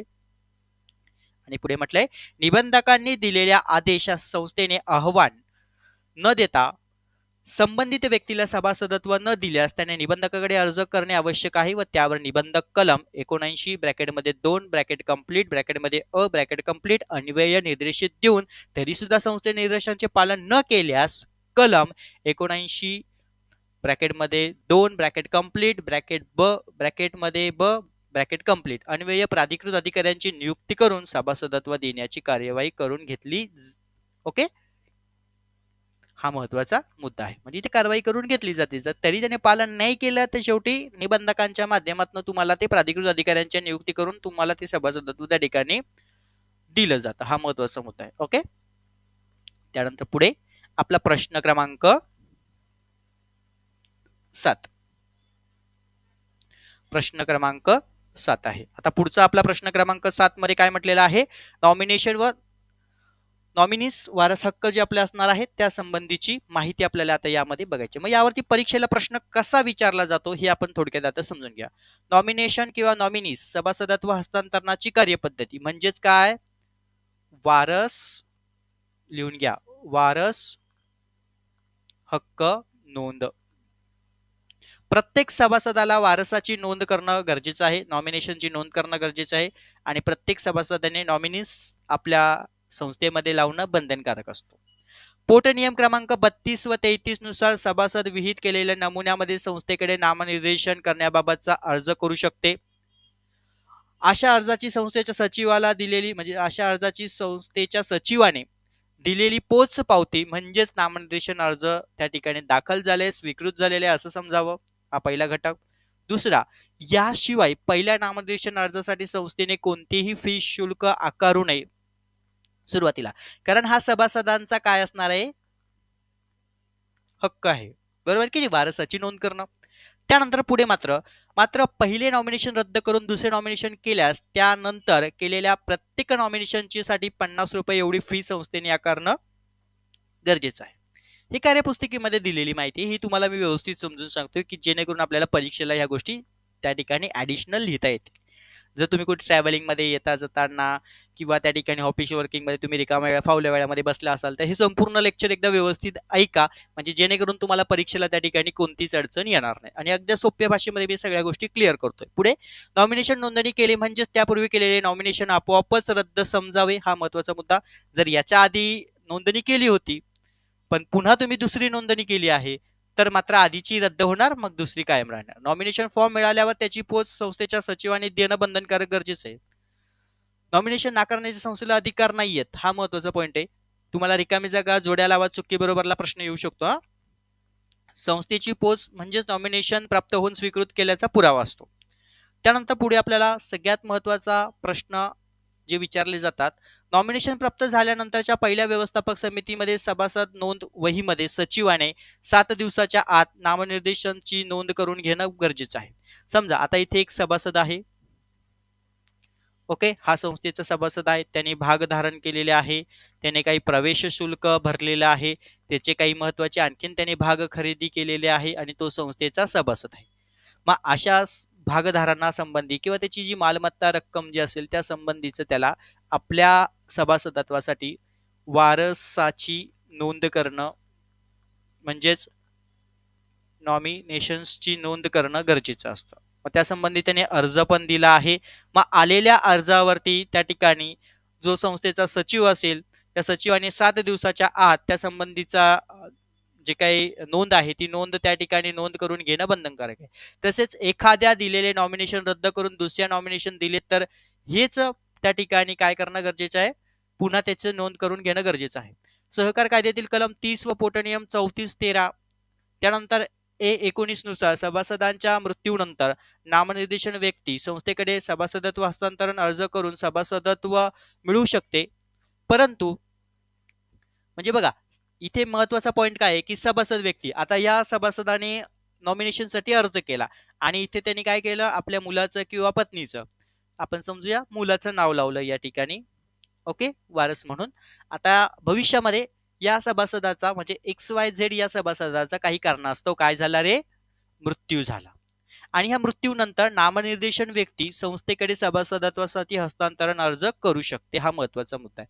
मग ही जी व्यक्ती असणार आहे, मग ही सांगू शकते की माझ्या वडिलांचं तुमच्या संस्थेमध्ये भाग होते, शेअर्स होते आणि आता त्यांचा काही कारणास्तव मृत्यू झालेला आहे, तर तुम्ही ते जे काही शेअर्स भाग आहे वारस हक्कानुसार माझ्याकडे ते म्हणजे हस्तांतरण करून घेणं गरजेचं आहे. मग त्यासंबंधी तुम्हाला अर्ज करावा लागेल, मग तुम्ही संस्थेचे सभासद होऊ शकता. पण एखाद्या वेळेस या केसमध्ये काय की सभासदाने स्वतःहून नोंदणी केली, पण आता दुसऱ्या पार्टमध्ये जर आपण पाहिलं म्हणजे पार्ट 2 मध्ये जर आपण पाहिलं की सभासद आहे, त्याने भाग शेअर्स सगळे घेतलेले आहे, प्रवेश शुल्क भरलेले, मालमत्ता आहे, पण त्यांनी काय केलंय, वारसाची नोंदच केली नाही. बरोबर की नाही? आता वारसाची नोंद केली नाही तर संस्थेपुढेही प्रश्नचिन्ह निर्माण होणार. पण एक गोष्ट लक्षात घ्या, जर संस्थेला कळालं की आपल्या संस्थेमधील ही सभासद आहे, हिचा काही कारणास्तव मृत्यू झाला आहे, तर संस्थेने रजिस्टर चेक करणं गरजेचं आहे की याची वारसाची नोंद आहे का. असेल तर संबंधित व्यक्तीला कळवून, किंवा आधी त्या व्यक्तींना माहितीच असेल वारस हक्क नोंद केली आहे म्हणून, किंवा जर नसेल तर संस्थेने पुढे काय केलं पाहिजे, तो एक प्रश्न आपल्याला आहे, ते देखील आपण अभ्यासणार आहोत. बघा आता, एकापेक्षा अधिक व्यक्तीने नामनिर्देशन केले असल्यास नामनिर्देशन सर्व व्यक्तीने संयुक्त अर्ज सभासदत्व हस्तांतरणासाठी करणं आवश्यक आहे.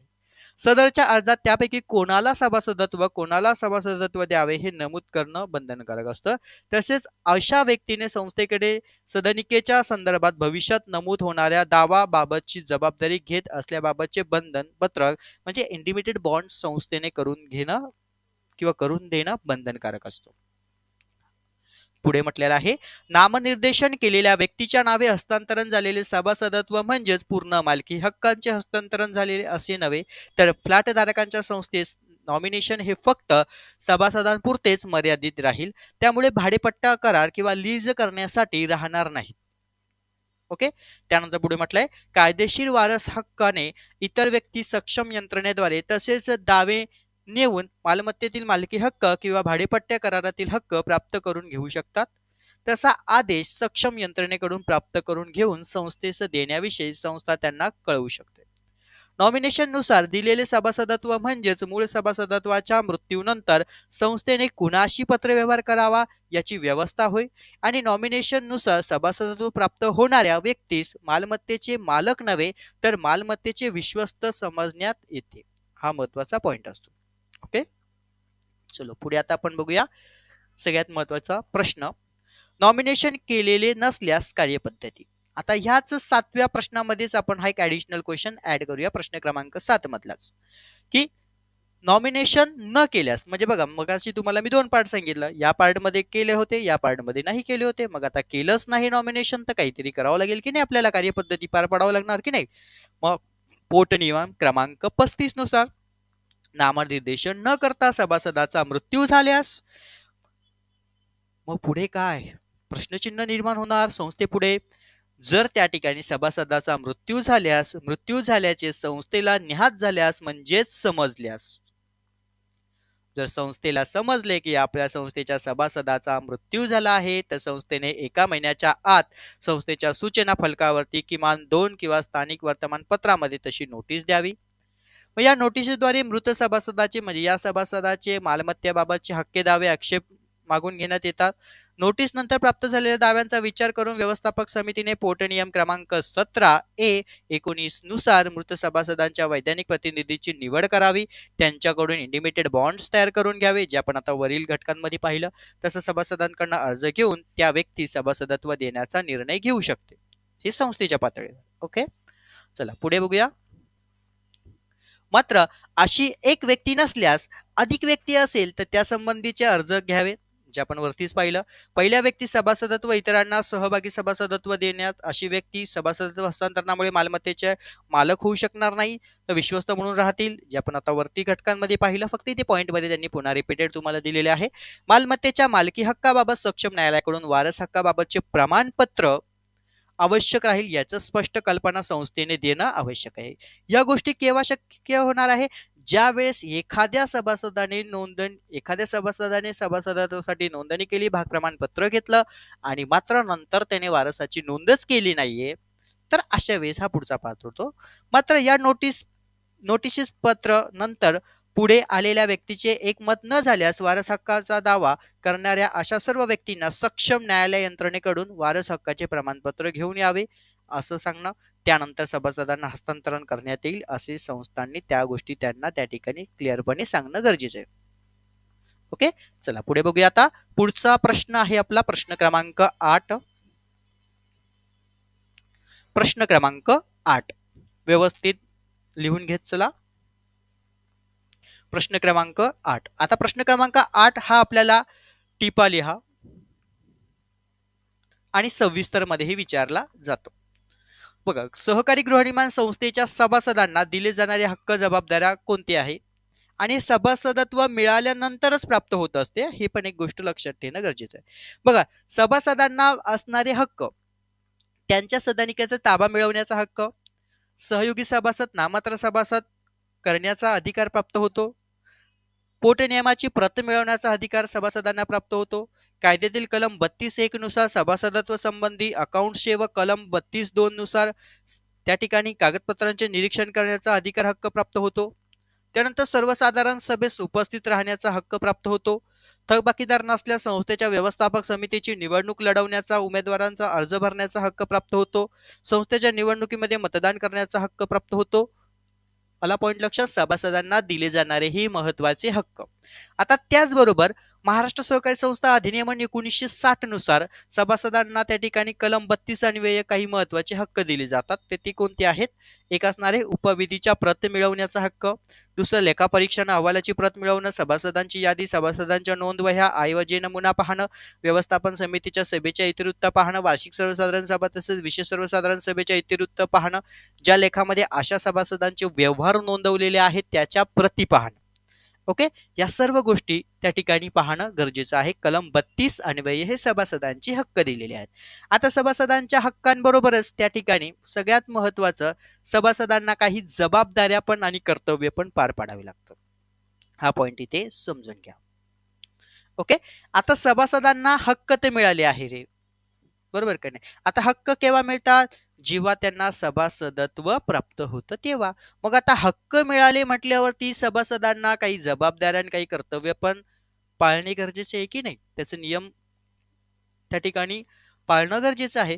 मग सभासदांच्या जबाबदाऱ्या आणि कर्तव्य काय आहे? तर सदनिकेची देखभाल काळजीपूर्वक करणं व स्वच्छ करणे, संस्थेच्या सर्वसाधारण सभेला उपस्थित राहणं, देखभाल शुल्क व इतर देणी यांच्या वेळोवेळी संस्थेमध्ये भरणा करणं, उपविधीमध्ये तरतुदींचं पालन करणं, संस्थेच्या हितास बाधा निर्माण होईल असे कोणतेही कृत्य न करणं, संस्थेच्या कामकाजामध्ये तसेच व्यवस्थापन समितीस योग्य ते सहकार्य करणे, संस्थेत देण्यात येणाऱ्या सुविधांच्या वापराबाबत वार्षिक सभेने वेळोवेळी केलेल्या नियमांचे पालन काटेकोर पद्धतीने करणं, त्याचबरोबर व्यवस्थापक समितीचे पूर्वपरवानगीशिवाय शिवाय सदनिका भाड्याने देऊ नये, तसेच भाडेकरू व सदनिका यांच्यातील नोंदणीकृत भाडेकरारांची प्रत संस्थेस द्यावी. जर भाड्याने दिलंच असेल तर मग नोंदणी प्रत देणं आवश्यक आहे. नजीकच्या पोलीस ठाण्याकडे भाडेकरू बाबतच्या महत्वाचे जे काही आपलं चारित्र्य प्रमाणपत्र पडताळणी असतं ते करून घेणं गरजेचं आहे.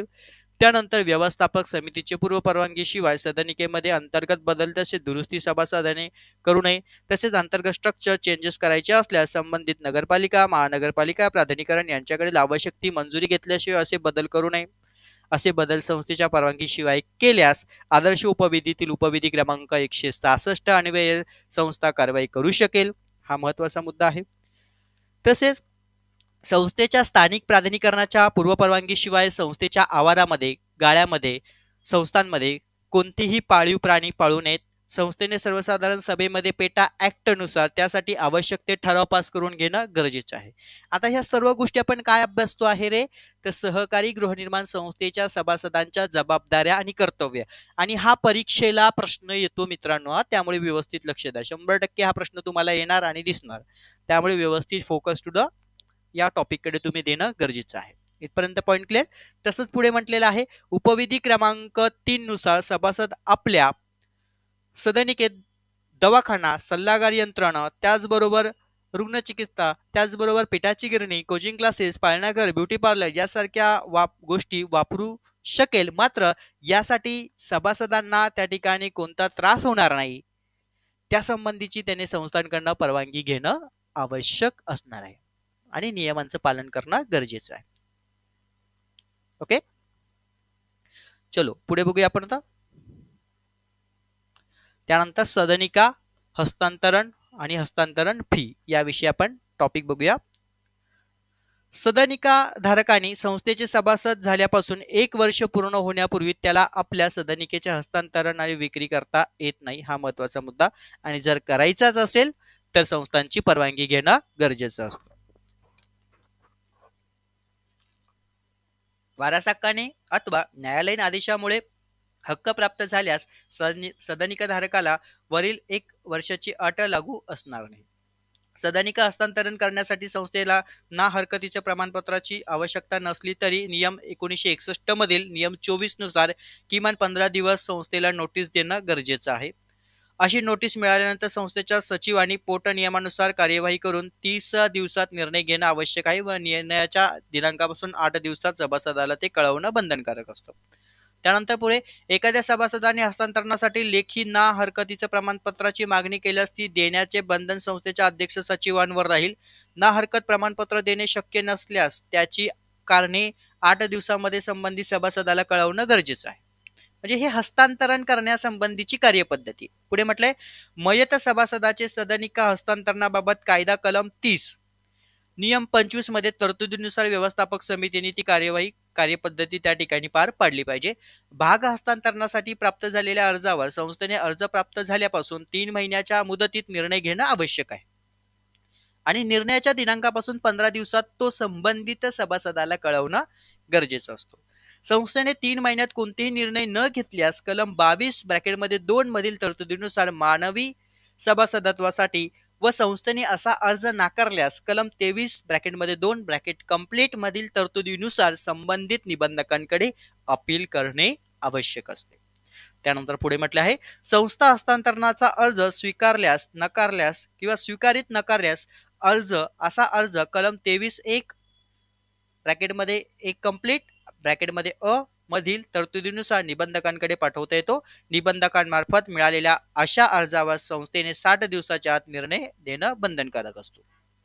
त्यानंतर पुढे सदनिका हस्तांतरणासाठी उपविधी क 38(e) मधील कागदपत्रांची अर्जदारांनी पूर्तता करणं आवश्यक आहे. हस्तांतरण अर्जासोबत प्रवेश फी, हस्तांतरण प्रीमियम जमा करणं गरजेचं असतो. आता प्रीमियमची रक्कम ही जास्तीत जास्त 25,000 रुपयापर्यंत असेल अथवा संस्थेच्या सर्वसाधारण सभेने ठराव करून सहमत केलेल्या रकमे इतकं ते राहत असते. यामध्ये कमी जास्त बदल होत असतात.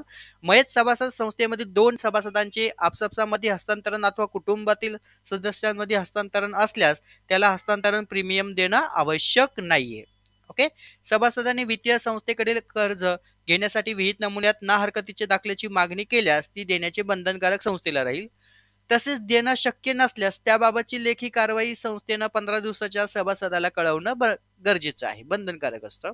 संस्थेच्या नकाराविरुद्ध संबंधित सभासदाला त्रिसदस्य समितीकडून अथवा निबंधकांकडून तशी दाद मागता त्या ठिकाणी येईल. त्यानंतर पुढे म्हटलेलं आहे निबंधक सर्व प्रकारच्या ना हरकतीच्या दाखल्यांच्या संस्थेच्या निर्णयाविरुद्ध आलेल्या अर्जावर संस्था संबंधित म्हणणे ऐकून घेईल आणि अशा दिलेल्या निर्णयासंबंधी संस्थेवर व सभासदांवर बंधनकारक ह्या गोष्टी राहतील.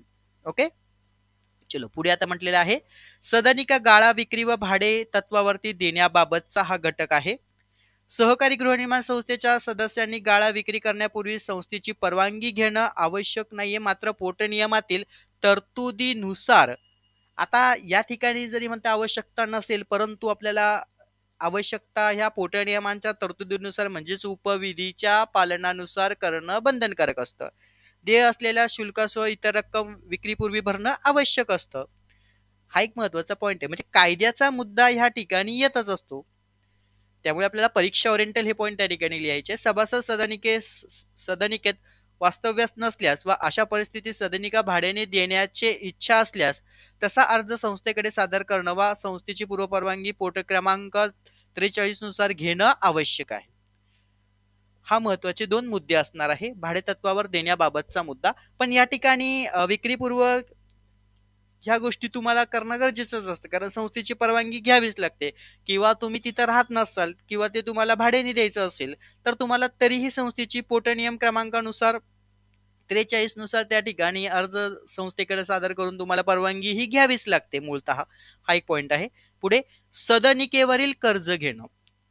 संस्थेच्या पूर्व परवानगीशिवाय सभासद सदनिका वित्तीय संस्थेकडे गहाण ठेवून कोणतेही कर्ज घेता येत नाही. हा महत्वाचा मुद्दा आहे. म्हणजे संस्थेची परवानगी ही घ्यावंच लागणार आहे.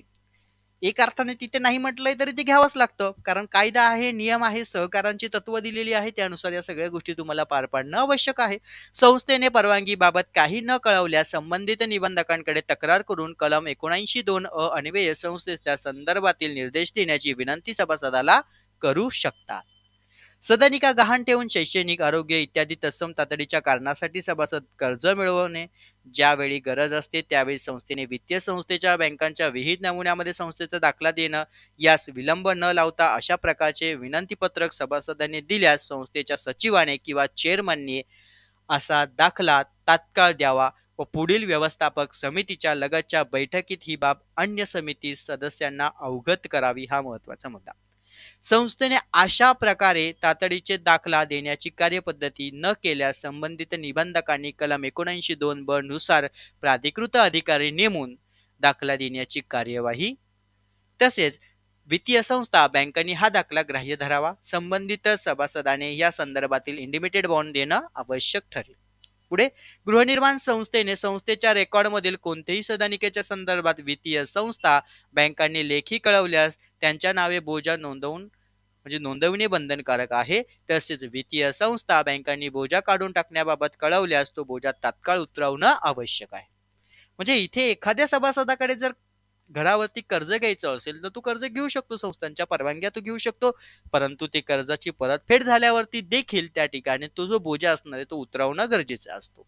ओके, चलो पुढचा महत्वाचा मुद्दा यामध्ये त्यांनी म्हटलेला आहे की पोटनियम क्रमांक 45 नुसार सभासदत्व नोकरी करत असलेल्या ठिकाणाहून मालकांकडून घरे खरेदी करण्यासाठी कर्ज घ्यावयाचे असल्यास तसेच घर खरेदीसाठी life insurance corporation of India कडून किंवा वाणिज्य सहकार आयुक्त निबंधक सहकारी संस्था पुणे यांनी मंजूर दिलेल्या संस्था किंवा वित्तीय संस्था यांच्याकडून घरे खरेदीसाठी कर्ज द्यावयाचे असल्यास संस्थेची पूर्व परवानगी घेण्याची आवश्यक नाहीये, कारण ती प्रोसेस त्या ठिकाणी संस्थेच्या माध्यमातून या गोष्टी केल्या जातात. पुढे आहे सभासदत्व संपुष्टात येणं. आता हा आपला महत्वाचा प्रश्न आहे, प्रश्न क्रमांक 9. ओके, प्रश्न क्रमांक 9 असणार आहे. आता प्रश्न क्रमांक 9 मध्ये सभासदत्व संपुष्टात येणं याच्या संबंधीचा कलम 35 हा प्रश्न तुम्हाला टिपा लिहासाठी विचारला जातो किंवा सभासदांची हक्क, कर्तव्य, जबाबदाऱ्या सांगून सभासदत्व संपुष्टात येण्याची कार्यपद्धती सांगा असा प्रश्न विचारला जातो. गृहनिर्माण संस्थेमध्ये खालील परिस्थितीमध्ये सभासदत्व संपुष्टात येतात. सभासदत्व संपुष्टात येतं म्हणजे काय होतं की सभासदत्व रद्द करणं किंवा सभासदातला काढून टाकणं हा महत्वाचा मुद्दा असतो. मग तो कलम 35 अन्वयानुसार त्या गोष्टी तिथं करणं गरजेचं आहे. आता ह्या गोष्टी केव्हा शक्य आहे तर पहिलं बघा, सभासदांनी राजीनामा दिल्यानंतर संस्थेचा तो मंजूर केला असेल तर. दुसरं, सभासदाचा भाग दाखला दुसऱ्या व्यक्तीने नावे हस्तांतरण झालं असेल तर त्याचं सभासदत्व रद्द होतं. तिसरं, सभासदाचा मृत्यू झाला असेल तर वारस हक्काने हस्तांतरण होतं, मग पहिल्याचा त्या ठिकाणी काय होतं सभासदत्व रद्द होतं. पुढे सभासदत्व संस्थेच्या सर्वसाधारण सभेने रद्द केल्यानंतर त्या ठरावास सहमती उपसहाय्यक निबंधकांनी कलम 35 अन्वयानुसार मंजुरी दिली असेल तर. त्यानंतर पुढे ट्रस्ट कंपनी, फर्म संस्था असल्यास त्यांचे विसर्जन झाल्यास, त्यांची नोंदणी रद्द झाल्यास त्यांचे सभासदत्व रद्द होते. ओके, चलो 6वं, सभासदत्व संबंधीचे गृहनिर्माण संस्थेने त्यांचे सभासदत्व रद्द झाले आहे त्यांचे नाव संस्थेच्या नावामध्ये नोंदवहीमधनं कमी करून घेतले पाहिजे. 7वं, संस्थेने असे केले नाही तर सहकार कलम 25A नुसार उपसहाय्यक निबंधक या संदर्भातील संस्थेत निर्देश देऊ शकतात. सभासदाचे सभासदत्व संपुष्टात आल्यानंतर सहसभासद, सहयोगी सभासद यांचे सभासदत्व आपोआपच काय येतं संपुष्टात येतं म्हणजे रद्द होतं. त्यानंतर सहसभासद, सहयोगी सभासद यांनी स्वतःहून राजीनामा दिल्यास किंवा मृत्यू पावल्यास त्यांचे सभासदत्व संपुष्टात येतं. हा एक महत्वाचा मुद्दा. ओके, चलो आता आपला पुढचा महत्वाचा टॉपिक असणार आहे प्रश्न क्रमांक 10. चला आपला प्रश्न क्रमांक 10. सगळे महत्वाचे प्रश्न सांगतोय, अगदी सोप्या भाषेमध्ये आहे. प्रश्न क्रमांक 10 व्हिडिओ पुन्हा पुन्हा बघा म्हणजे सरावाने तुमच्या कानावरती ते प्रश्न पडले उत्तर पडले की तुमचा त्या ठिकाणी वाचतानाही किंवा काही गोष्टी तुम्हाला लवकर रिमाइंडिंग होतील. आता व्यवस्थापक समितीच्या जबाबदाऱ्या. आता आपण थोडक्यात व्यवस्थापक कन्सेप्ट काय आहे, व्यवस्थापकाला आपण संचालक मंडळ असेही म्हणतो. ओके, संचालक मंडळ ही असं म्हणतो. आता हे संचालक मंडळ कोणामार्फत नेमून दिलं जातं, तर सभासदांमार्फत. मग संचालक मंडळाचा जो कार्यकाळ असतो, म्हणजे कार्यकाळ किती वर्षाचा असतो रे, 5 वर्षाचा असतो की नाही. मग या संचालक मंडळांना, या व्यवस्थापक समितीला जर सभासदांच्या माध्यमातून 5 वर्षासाठी नेमून दिलं जातं संस्थेमध्ये. मग नेमून दिल्यावरती या व्यवस्थापक समितीचे कर्तव्य आणि जबाबदाऱ्या काय आहे संस्थांच्या संबंधी. बघा, मी अगदी तुम्हाला सोप्या भाषेत या गोष्टी क्लिअर करतोय.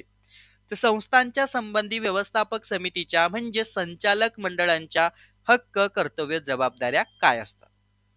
पहिलं आहे संस्थेचे नाव, नोंदवलेले सर्व क्रमांकासह संपूर्ण पत्ता, नोंदणी क्रमांक दर्शना फलकावरती संस्थेच्या मुख्य प्रवेशद्वाराजवळ सहज दिसेल अशा ठिकाणी ते लावणं. हा महत्वाचा मुद्दा. समजा आता इथे एक जस्ट आपण एक संस्था घेऊया. माझं एवढं काही ड्रॉइंग खास नाहीये, पण एक तुमच्यासाठी करतोय मी. ओके, आता इथे ही एक संस्था आहे. आता ह्या संस्थांचं हे मेन प्रवेशद्वार आहे. ओके, म्हणजे हे प्रवेशद्वार असणार आहे. या प्रवेशद्वाराच्या इथे फलकावरती, म्हणजे हा जो फलक असणार आहे, या फलकावरती त्यांनी संस्थेच्या संबंधीचं नाव, पत्ता, क्रमांक लिहिणं बंधनकारक असतं. त्यानंतर संस्थेचा निधी उभा करणं, ते आता पुढे आपल्याला टॉपिक आहेतच, निधी कसा उभा केला जातो, काय असतो, पण हे व्यवस्थापक मंडळांचं कामकाज आहे, जबाबदारी आहे, कर्तव्य आहे. देखभाल शुल्क, दुरुस्ती व निक्षेप निधीचा रकमांसह ठेवण्यात येणाऱ्या महत्वाच्या वार्षिक सर्वसाधारण सभेमध्ये शिफारसी करणं, सभासदत्व देणं, सभासदत्वाचे राजीनामे मंजूर करणं, सभासदत्वाच्या नामनिर्देशनाबाबतचे निर्णय घेणं, जे आपण आता वरती सगळं सभासदत्वाच्या बाबतीत पाहिलं, या सर्व निर्णय जबाबदाऱ्या घेण्याचा अधिकार कुणाला आहे रे, व्यवस्थापक मंडळांना आहे. जे त्यांचा हक्क आहे आणि कर्तव्य आहे. आणि हा परीक्षेला प्रश्न येतात मित्रांनो. मी जे सगळे टॉपिक घेतोय हे परीक्षा ओरिएंटेड आहे, त्यामुळे व्यवस्थित शेवटपर्यंत पाहिजे आहे. ऑनलाईन लेक्चर बॅचेस वाले आणि आपले ऑफलाईन बॅचेस वाले तुम्हाला पीपीटी वरती ह्या सर्व गोष्टी व्यवस्थित दिसत आहेत. सदनिका अंतर्गत तपासणी करणं, त्या संबंधी सभासदांकडून प्राप्त होणाऱ्या वेळोवेळी अर्जावरती निर्णय घेणं. त्यानंतर पुढचा मुद्दा, थकबाकीदार सभासदांविरुद्ध कारवाई करणं, सभासदांना भागदाखले देणं, दरमहा समितीच्या सभा घेणं, त्यांच्या इतिवृत्तांच्या अंतिम तपासणी करणं, पाहणी करणं, लेखी नोंद करणं, वार्षिक सभेच्या संबंधी विषयपत्रिका निश्चित करणं, त्यामध्ये मुदतीमध्ये वार्षिक सभा घेणं, आवश्यकतेनुसार विशेष सर्वसाधारण सभांचं आयोजन करणं, व्यवस्थापन समितीच्या मुदत संपण्यापूर्वी नवीन समितीचे रचना होण्यासाठी निवडणुकांची व्यवस्था करणं, निवडणुकीनंतर नवीन समिती गठन करून पदाधिकाऱ्यांची निवड करणं. व्यवस्थापक समितीच्या संबंधी तुम्ही एवढे पॉइंट या ठिकाणी परीक्षेला लिहू शकता. एक लक्षात घ्या, जे तुम्हाला मी इथे टॉपिक वाईज करूनच देतो, म्हणजे तुमचा त्या ठिकाणी पुन्हा काही अडचण नको. बघा, पहिला हा घ्या, दुसरा, तिसरा, चौथा, पाचवा आणि सहावा. मग या पेजेस वरती 6 आहेत. पुढे 7, 8, 9, 10, 11. ओके, म्हणजे हा इकडे 11, इथे 12, त्यानंतर 13. ओके, त्यानंतर पुढे घ्या. अगदी सोपे सोपे सांगतोय मी. हे 13 झाले. आता हे बाकीचं एवढं लिहिण्याचं काही गरज नाहीये, म्हणजे तुम्हाला लक्षात ठेवायला इझी जाईल. 13 नंतर 14. बघा 14, व्यवस्थापन समितीची रिक्त जागा पोटनियमातील कायद्यातील तरतुदीनुसार भरणं, व्यवस्थापन समितीच्या सदस्यांचा राजीनामा मंजूर करणं, सभासदांच्या फाईल रेकॉर्ड कागदपत्र व्यवस्थित ठेवणं, म्हणजे हे 14, 15, 16, 17.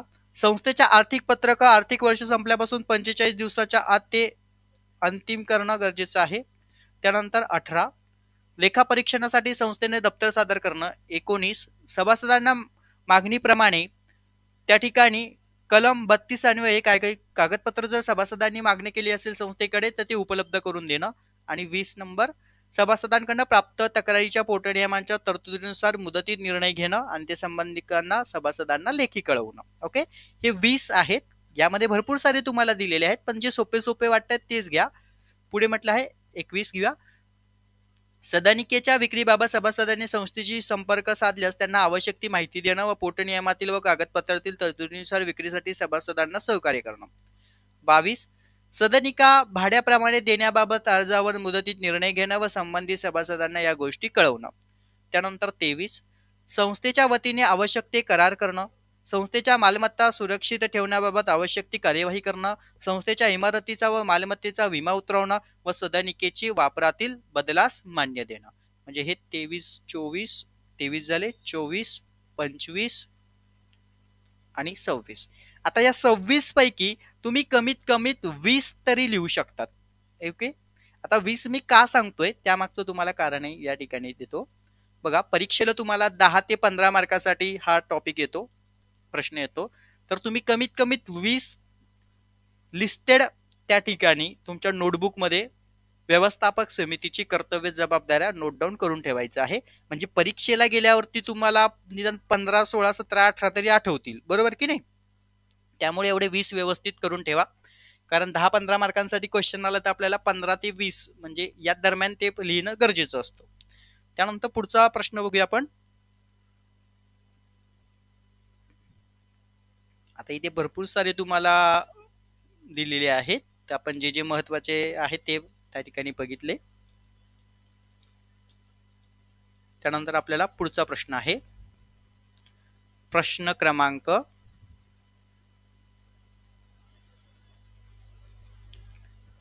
11. ओके. आता आपला प्रश्न क्रमांक 11 आहे. प्रश्न क्रमांक 11 मध्ये आपण पाहणार आहोत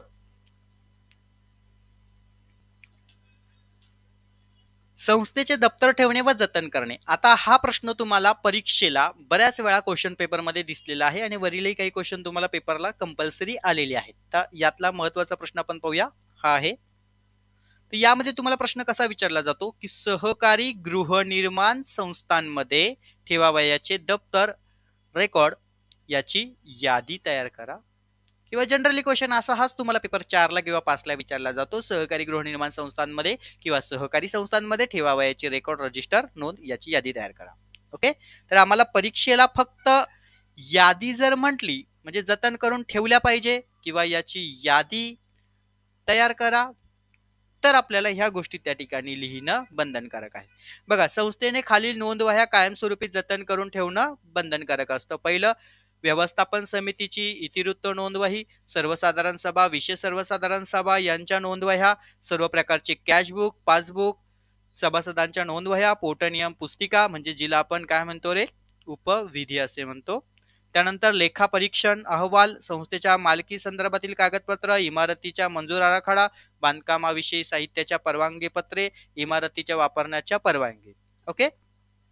त्यानंतर पुढे संस्थेच्या दप्तरांचा ताबा सचिवांकडे असतो. हा तुम्हाला रिकामी जागा चुकी बरोबरलाही प्रश्न विचारला जातो. त्यामुळे एवढे सर्व महत्वाची जे घटक आहे ते तुम्हाला सहकारी संस्थेचे दप्तर, रेकॉर्ड रोन, रजिस्टर ही यादी तुम्ही त्यामध्ये लिहू शकतात.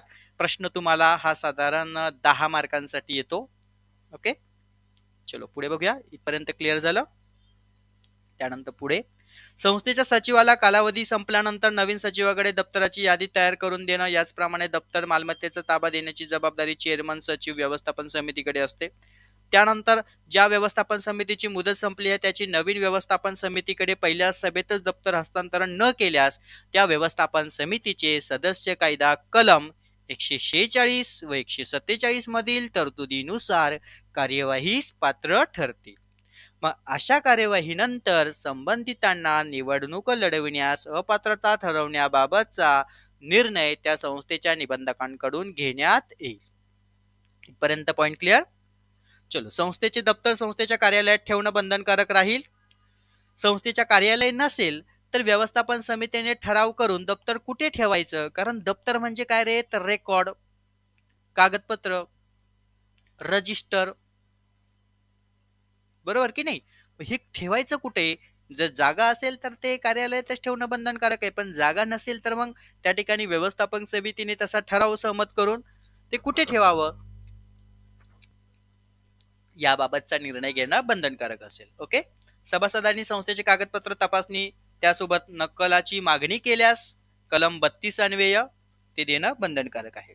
त्यानंतर पुढे संस्थेचे दैनंदिन कामकाज पाहण्यासाठी संस्थेने पगारी व्यवस्थापकाची नेमणूक करणं आवश्यक असतं. यासाठी संबंधित उमेदवारांनी सहकार विभागाच्या गृहनिर्माण सहकारी संस्थाविषयी व्यवस्थापन पदविका प्राप्त केलेली असावी. म्हणजेच तुम्ही जे आता GDCA CHM जे करतायत व्यवस्थापक मॅनेजमेंट संबंधी तुम्हाला ते कंपल्सरी असतं. ज्या संस्थांमध्ये सभासद संख्या 50 अधिक असेल अशा संस्थांनी पूर्ण वेळ व्यवस्थापकाची नेमणूक करावी व इतर लहान संस्था एकत्रित व्यवस्थापकाची नेमणूकही करू शकतात. हा महत्वाचा मुद्दा. ओके. जर आता वरील पद्धतीने आपण पाहिलं व्यवस्थापक मंडळाची हक्क कर्तव्य जबाबदाऱ्या, त्यानंतर संस्थेने कोणते रेकॉर्ड रजिस्टर कागदपत्र ठेवली पाहिजे ही आपण पाहिलं. त्यानंतर पुढे दिलेले आहे व्यवस्थापन समितीचं कामकाज. आता अगदी थोडक्यात दिले कामकाज म्हणजे आपण थोडक्यात ती पाहिलं हक्क कर्तव्य जबाबदारी आहे त्याच कामकाजामध्ये तुम्ही इन्क्लूड करून त्यामध्ये ते लिहू शकतात. म्हणजे मंजुरी उपविधीमध्ये तरतुदीनुसार उपविधी क्रमांक 66 मध्ये मुदत संपण्यापूर्वी निवडणुका घेण्यासंबंधीची त्याबद्दलची माहिती निबंधकांना देणं ही जबाबदारी आहे.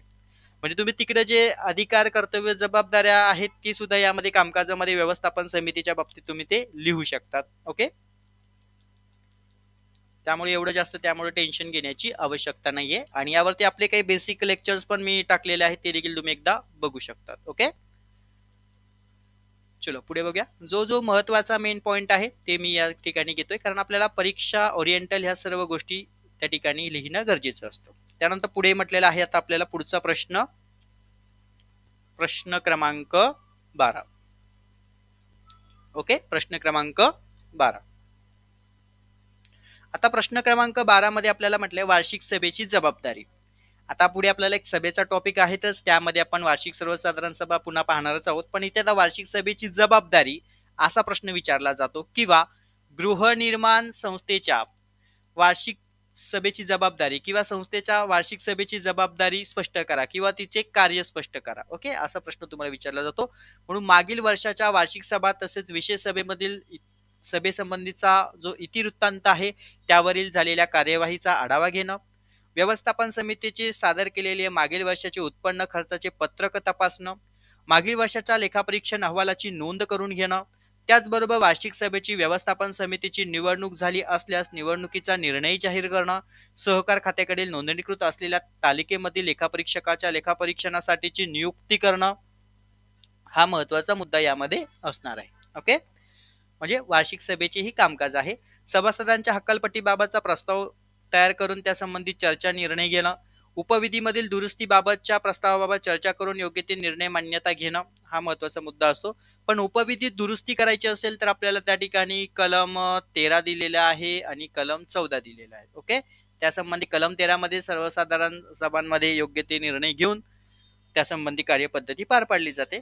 देखभाल शुल्क, देखभाली दुरुस्ती निधी तसेच निक्षेप निधी याबाबत वर्गणीचे दर ठरवण्याबाबत निर्णय घेणं, संस्थेचा निधी कसा उभा करायचा, त्याची आकारणी कशी करायची, व्याजदर निश्चित कसा करायचा या संबंधीची माहिती, वाहनतळाबाबत निर्णय घेणं व त्याचे दर ठरवणे, संस्थेच्या उपविधीचे उल्लंघन करणाऱ्या सभासदांना आकाराच्या दंडाबाबत निर्णय घेणं आणि त्याची रक्कम निश्चित करणं, निक्षेप निधीच्या वापराबाबत योग्य तो निर्णय घेणं. ओके. ही सर्व कामकाज वार्षिक सर्वसाधारण सभेमध्ये पार पाडली जातात आणि वार्षिक सर्वसाधारण सभांची ही एक जबाबदारी आहे. ओके. चलो इथपर्यंत पॉइंट क्लिअर. आता इथे भरपूर सारे दिलेले आहेत आपल्याला. एखाद्या सभासदाने संस्थेत सेवा दिली असल्यास त्याचा द्यावयाच्या मेहनतीची रक्कम ठरवणं, मोठ्या दुरुस्त्याबाबत खर्चाचा निर्णय घेणं, संस्थेकडून हकालपट्टी केलेल्या सभासदांना पुन्हा सभासदत्व द्यायचं असेल तर त्या संबंधीची शिफारस करणं, सर्व व्यवस्थापक समितीच्या सदस्यांचे राजीनामे दिल्यास ते वार्षिक सभेसमोर ठेवून व ते मंजूर करणं, त्याचबरोबर संस्थेचे जामीन व इतर संबंधीची जी काही मान्यता असते त्या गोष्टी तिथनं घेणं, उपविधीमध्ये ठरवून दिलेल्या मर्यादापेक्षा जास्त खर्च करायचा असल्यास त्याबाबत निविदा सर्वसाधारण सभेमध्ये मान्यता करून घेणं, आर्किटेक्चर बाबतची नेमणूक वगैरे म्हणजे आपण पुनर्विकासाच्या बाबतीमध्ये ह्या सगळ्या गोष्टी तिथे निर्णयात्मक बदल घेतले जातात, निर्णय घेतले जातात. ओके. आपल्याला परीक्षा ओरिएंटल वरचे जेवढे मी सांगितले आहे इथपर्यंत एवढेच त्यामध्ये लिहा. ओके. म्हणजे ह्या IMP आहे. म्हणजे 1 2 3 4 5 6 त्यानंतर 7 8 9 10 11 आणि 12 बस एवढेच व्यवस्थित लिहा आहे पेपरला. हे परीक्षा ओरिएंटल एवढे IMP आहे वरचे. ओके, जे जे महत्वाचे तेच आपण त्या ठिकाणी कव्हर अप करतोय. त्यानंतर पुढचा आपला महत्वाचा प्रश्न आणि टॉपिक पण आहे प्रश्न क्रमांक 13. ओके, प्रश्न क्रमांक 13. आता प्रश्न क्रमांक 13 मध्ये आपल्याला संस्थेचा निधी, म्हणजेच इथं त्यांनी डायरेक्टली आपल्याला परीक्षेला प्रश्न येतो, गृहनिर्माण संस्थांचा निधी कसा उभा केला जातो. तर बघा, निधी जो आहे तो सगळ्यात महत्वाचा पॉइंट असतो संस्था चालवण्यासाठी. निधी, आता निधीलाच आपण काय म्हणतो रे, पर्यायी शब्द तुम्हाला माहित असतील, बरोबर का नाही. पैसा, वित्त, भांडवल, बरोबर का नाही. पैसा, वित्त, भांडवल म्हणजेच निधी. तो एक तर कसा उभा करणं गरजेचं आहे. एक तर कर्ज व आर्थिक मदत रूपाने, प्रवेश फी आकारून, भाग भांडवल गोळा करून, देणगीच्या रूपाने, सदनिक हस्तांतरण शुल्क, ठेवी स्वीकारून, त्याचबरोबर उपविधीच्या नुसार नियमित बसणाऱ्या इतर मार्गाने, विकासकांकडून कॉपर्स फंड आकारून, या सर्व माध्यमातून संस्था म्हणजेच सहकारी गृहनिर्माण संस्था काय करत असते रे, निधी उभा करते.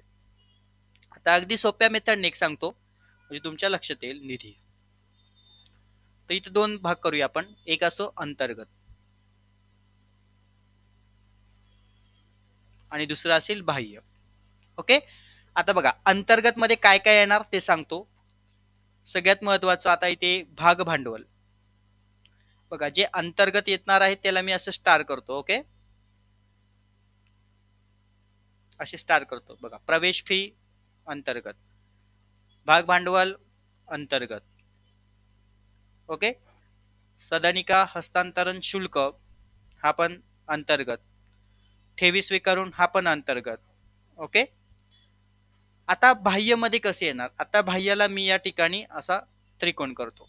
बघा, कर्ज व आर्थिक मदत रूपाने हा असणार तुमचा बाह्य, देणगीच्या स्वरूपात असेल बाह्य, ओके, आणि उपविधीच्या नुसार इतर मार्गाने येणारा बाह्य.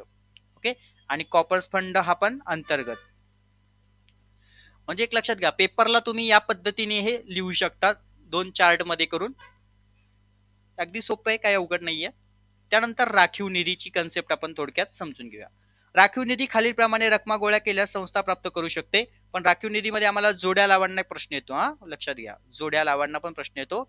अ गटामध्ये राखीव निधी आणि ब गटामध्ये कलम देतात. तर कलम लक्षात ठेवायचा, याचा कलम किती रे, 66.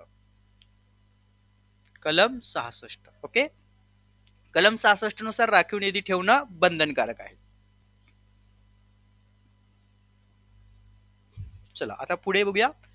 सदनिका हस्तांतरण करताना आकारलेले शुल्क राखीव निधीत समाविष्ट होतात. संस्थेच्या सभासदांकडून संस्थेला मिळालेला प्रवेश शुल्क पूर्णपणे राखीव निधीचा वर्ग होत असतो. हा महत्वाचे मुद्दे दोन्ही यामध्ये दिलेले आहे गृहनिर्माण संस्थेच्या बाबतीमध्ये. पुढे म्हटलं आहे इतर निधीची उभारणी. आता सिंकिंग फंड म्हटलेला आहे. संस्थेच्या सर्वसाधारण सभेत सर्व सभासदांचे सहमतीने ठरवून त्या ठिकाणी दराने योग्य सभासदांकडून गाळा केलेल्या सभासदांनी गाळा केलेल्या रकमेतून त्या ठिकाणी जो महत्वाचा पॉइंट असणार आहे की सभासदांच्या माध्यमातून गोळा केलेले, ओके, म्हणजे सभासदांचे त्या ठिकाणी काही गाळे असतील, किंवा काही सदनिका असेल, ओके, काही गाळे असतील, काही सदनिका असेल. तर या बाबतीमध्ये संस्थेच्या सर्वसाधारण सभेत सर्व सभासदांच्या सहमतीने योग्य त्या दराने सर्व सभासदांनी गोळा केलेल्या रकमेतून सिंकिंग फंड उभा करू शकतो आणि हा दर प्रत्येक गाळ्याच्या बांधकाम खर्चाच्या 0.25 इतका असतो. ओके, त्यानंतर जास्त प्रमाणातील दुरुस्तीवर मेजर रिपेअर होणारा खर्च करण्यासाठी सर्वसाधारण सभा आवश्यकतेनुसार गाळ्यांच्या क्षेत्रफळानुसार प्रत्येक सभासदांकडून तो गोळा करणं शक्य असतो. ओके, हे निधी उभारण्याचे थोडक्यात मार्ग दिलेले आहेत. त्यानंतर पुढचा मार्ग आहे वारंवार नेहमीचा होणारा दुरुस्तीवर होणारा खर्च भागवण्यासाठी सर्वसाधारण सभेमध्ये सदनिकेच्या मूळ खरेदी किंमत आधारावरती वेळोवेळी ठरवण्यात येईल त्या दराने सदनिक धारकांकडून रक्कम गोळा करून इमारतीची दुरुस्ती व देखभाल निधी उभा करू शकतात. मात्र हा दर त्यांच्या नावावर असलेल्या प्रत्येक गाळ्याच्या बांधकाम खर्चाच्या 0.75% दर साल इतका कमीत कमी असावा. निधी उभारण्याबाबत अगर शुल्क आकारण्याबाबत संस्थेने पोटनियमांचं उल्लंघन केल्यास सभासद संबंधित उपसहाय्यक निबंधकांकडे तक्रार दाखल करून संस्थेस पोटनियमानुसार कार्यवाही करण्याबाबत कलम 79 ब्रॅकेटमध्ये 2 ब्रॅकेट कंप्लीट ब्रॅकेटमध्ये 3 ब्रॅकेट कंप्लीट नुसार निर्देशन मिळून बाध्य त्या ठिकाणी सहाय्य करू शकतो. म्हणजे जर तुम्ही उपविधीमध्ये ठरवून दिलेला निधी आहे किती आकारायचा, किती शुल्क आकारायचं, जर त्याचं उल्लंघन तुम्ही करत असाल तर सभासदांनी थेट उपसहाय्यक किंवा जिल्हा उपनिबंधक जे कार्यालय असतात त्यांच्याकडे तुम्ही दाखल करू शकता. पुढे देखभाल शुल्कच्या संबंधीचा पॉइंट आहे. सभासदांकडून संस्था आकारणीबाबत येणारा सगळ्यात महत्वाचा मुद्दा तो म्हणजे कोणता? सेवा व इतर शुल्क. तसेच संस्थेच्या दुरुस्तीसाठी करण्यात येणारा खर्च हा वर्गणी करून त्या ठिकाणी गोळा केला जातो, म्हणजे ज्याला आपण मेंटेनन्स असं म्हणतो. सदनिका यांच्या संख्येवरून समान विभागात एकापेक्षा अधिक गाळे सदनिका धारण करणाऱ्या सभासदांकडून एक गाळा सदनिका यावर आकारले जाणारे सेवा शुल्क घेण्याबाबत निर्णय संस्थेच्या स्तरावरती त्या ठिकाणी संस्था हा मुद्दा त्या ठिकाणी घेऊ शकेल. मात्र एकापेक्षा अधिक सदनिकेचा सभासदत्व वारसाचा असला पाहिजे, हा महत्वाचा मुद्दा आहे. त्यानंतर पुढे आपल्याला परीक्षेच्या दृष्टीने येणारा घटक आहे बिनभोगवटा शुल्क, जो तुम्हाला टिपा लिहासाठी पण विचारला जातो शॉर्ट मध्ये. सदनिका गाळा भाडे तत्वावरती देणाऱ्या सभासदाने संस्थेकडे सेवा शुल्क 10% पर्यंत बिनभोगवटा शुल्क आकारणं बंधनकारक आहे. महाराष्ट्र सहकारी संस्था अधिनियम 1960च्या कलम 79 अ अन्वये शासनाने दिलेल्या निर्देशात तरतुदीनुसार खालीलप्रमाणे तो आकारणं गरजेचं असतो. आता बिनभोगवटा शुल्काची आकारणी सेवा शुल्काच्या महानगरपालिका नगरपालिका कराशिवाय 10% पेक्षा ते जास्त असू शकते. सभासदांनी आपला गाळा सदनिका यांचे म्हणजे सभासद जे असतील आपला गाळा सदनिका त्यांचे आई वडील भाऊ बहीण मुलगा मुलगी जावई सून मेवणा मेवणी साडू नात नातू इत्यादी जवळच्या नातेवाईकांना राहण्यास दिलेला असल्यास तर बिनभोगवटा शुल्क आकारला जाऊ नये, हा महत्वाचा मुद्दा आहे. म्हणजे हा पण एक निधी उभा करण्याचा सगळ्यात महत्वाचा मुद्दा आहे. ओके, चलो पुढे बघूया. सदर निर्देशात राज्यातील सर्व सहकारी गृहनिर्माण संस्थांना निवासी व व्यापारी गाळे सदनिका यांना हा तो लागू राहील. त्यानंतर पुढे सगळ्यात महत्वाचा मुद्दा, राज्यातील सर्व सहकारी संस्थांनी त्यांच्या उपविधीमधील पोटनियमामध्ये वरील प्रमाणे योग्य ती दुरुस्ती करून घेणं गरजेचं असतं. मात्र वरील प्रमाणे दुरुस्ती केलीच नसेल तरी त्या आदेशाच्या दिनांकापासून या आदेशाबाबत उल्लंघन कमाल मर्यादेपेक्षा जास्त बिनभोगवटा शुल्क आकारू नये, हा महत्वाचा मुद्दा आहे. त्यानंतर पुढे आहे सेवा शुल्कात येणाऱ्या बाबी. आता सेवा शुल्कामध्ये येणाऱ्या बाबी म्हणजे कोणत्या की बघा, सेवा शुल्कात पोटनियम क्रमांक दिलेले आहेत. त्या पोटनियम क्रमांकानुसार आपल्याला त्या महत्वाच्या सेवा शुल्कांमध्ये येणाऱ्या बाबी कोणकोणत्या असतात. तर पहिला आहे संस्थेच्या कर्मचाऱ्यांच्या संबंधीचा ऑफिस स्टाफ लिफ्टमन वॉचमन वाळी यांना दिला जाणारा पगार. संस्थेच्या म्हणजे जो आम्ही निधी उभा केलेला आहे संस्थेमध्ये त्या निधीचा योग्य वापर ज्याला आपण विनियोग असे म्हणतो. म्हणून परीक्षेला प्रश्न येतो निधी उभारण्याचे मार्ग आणि निधीचा वापरण्याचा प्रकार म्हणजे विनियोग कशा पद्धतीने आहे या गोष्टी तुम्हाला त्या ठिकाणी लिहायच्या आहेत. मग बघा, संस्थेचे त्या ठिकाणी कर्मचारी असेल ऑफिस स्टाफ असेल किंवा लिफ्टमन असेल किंवा वॉचमॅन असेल त्या संबंधित त्यांना दिला जाणारा पगार. संस्थेच्या कार्यालयाच्या प्रॉपर्टी टॅक्स कार्यालयाचे विजेचे बिल पाण्याचे बिल इतर खर्च प्रिंटिंग स्टेशनरी कर्मचाऱ्यांच्या व्यवस्थापक समितीच्या सदस्यांच्या वाहनांचा भत्ता व्यवस्थापक समितीच्या सभासदांच्या बैठकीचा भत्ता शिक्षण फंडातून राज्य सहकारी संस्थेत दिल्या जाणाऱ्या देणगी हाऊसिंग फेडरेशन वार्षिक तसेच तत्सम इतर वार्षिक सभेसंबंधीच्या वर्गणी हाऊसिंग फेडरेशन वार्षिक तत्सम इतर संस्थेचे प्रवेश फी लेखापरीक्षण फी सर्वसाधारण समितीच्या व्यवस्थापक समितीचा आणि उपसमितीचा सभेचा खर्च वैधानिक कार्यवाहीसाठी चौकशी केलेल्या वैधानिक खर्च कॉमन इलेक्ट्रिक चार्जेस अशा विविध पद्धतीच्या खर्चांसाठी या निधींचाही वापर त्या ठिकाणी होताना आपल्याला दिसतो. पण या सर्व गोष्टी सभेमध्ये मंजूर करून घेणं आवश्यक असतं, हा पॉइंट इथे लक्षात ठेवणं गरजेचं आहे. त्यानंतर पुढचं आपलं प्रकरण आहे, प्रकरण पण आणि प्रश्न पण आहे. चला आपला पुढचा प्रश्न आहे प्रश्न क्रमांक 14. प्रश्न क्रमांक 14. आता प्रश्न क्रमांक 14 मध्ये आपल्याला सगळ्यात महत्वाचा पॉइंट यामध्ये अभ्यासायचा आहे की सभेविषयी दिलेला आहे आणि सभांच्या पण यामध्ये थोडक्यात सगळी माहिती घेणार आहोत आणि परीक्षेला तुम्हाला सभेचा प्रश्न हा विचारला जातो. आता या सभेच्या प्रश्नांवरती तुम्हाला आणखीन एक ऍडिशनल प्रश्न त्यामध्ये ऍड केला जातो, तोही मी इथे क्लिअर करून देतो. व्यवस्थित लक्ष द्या इकडे, ऑनलाईन बॅच वाले व्यवस्थित लक्ष देताय ना?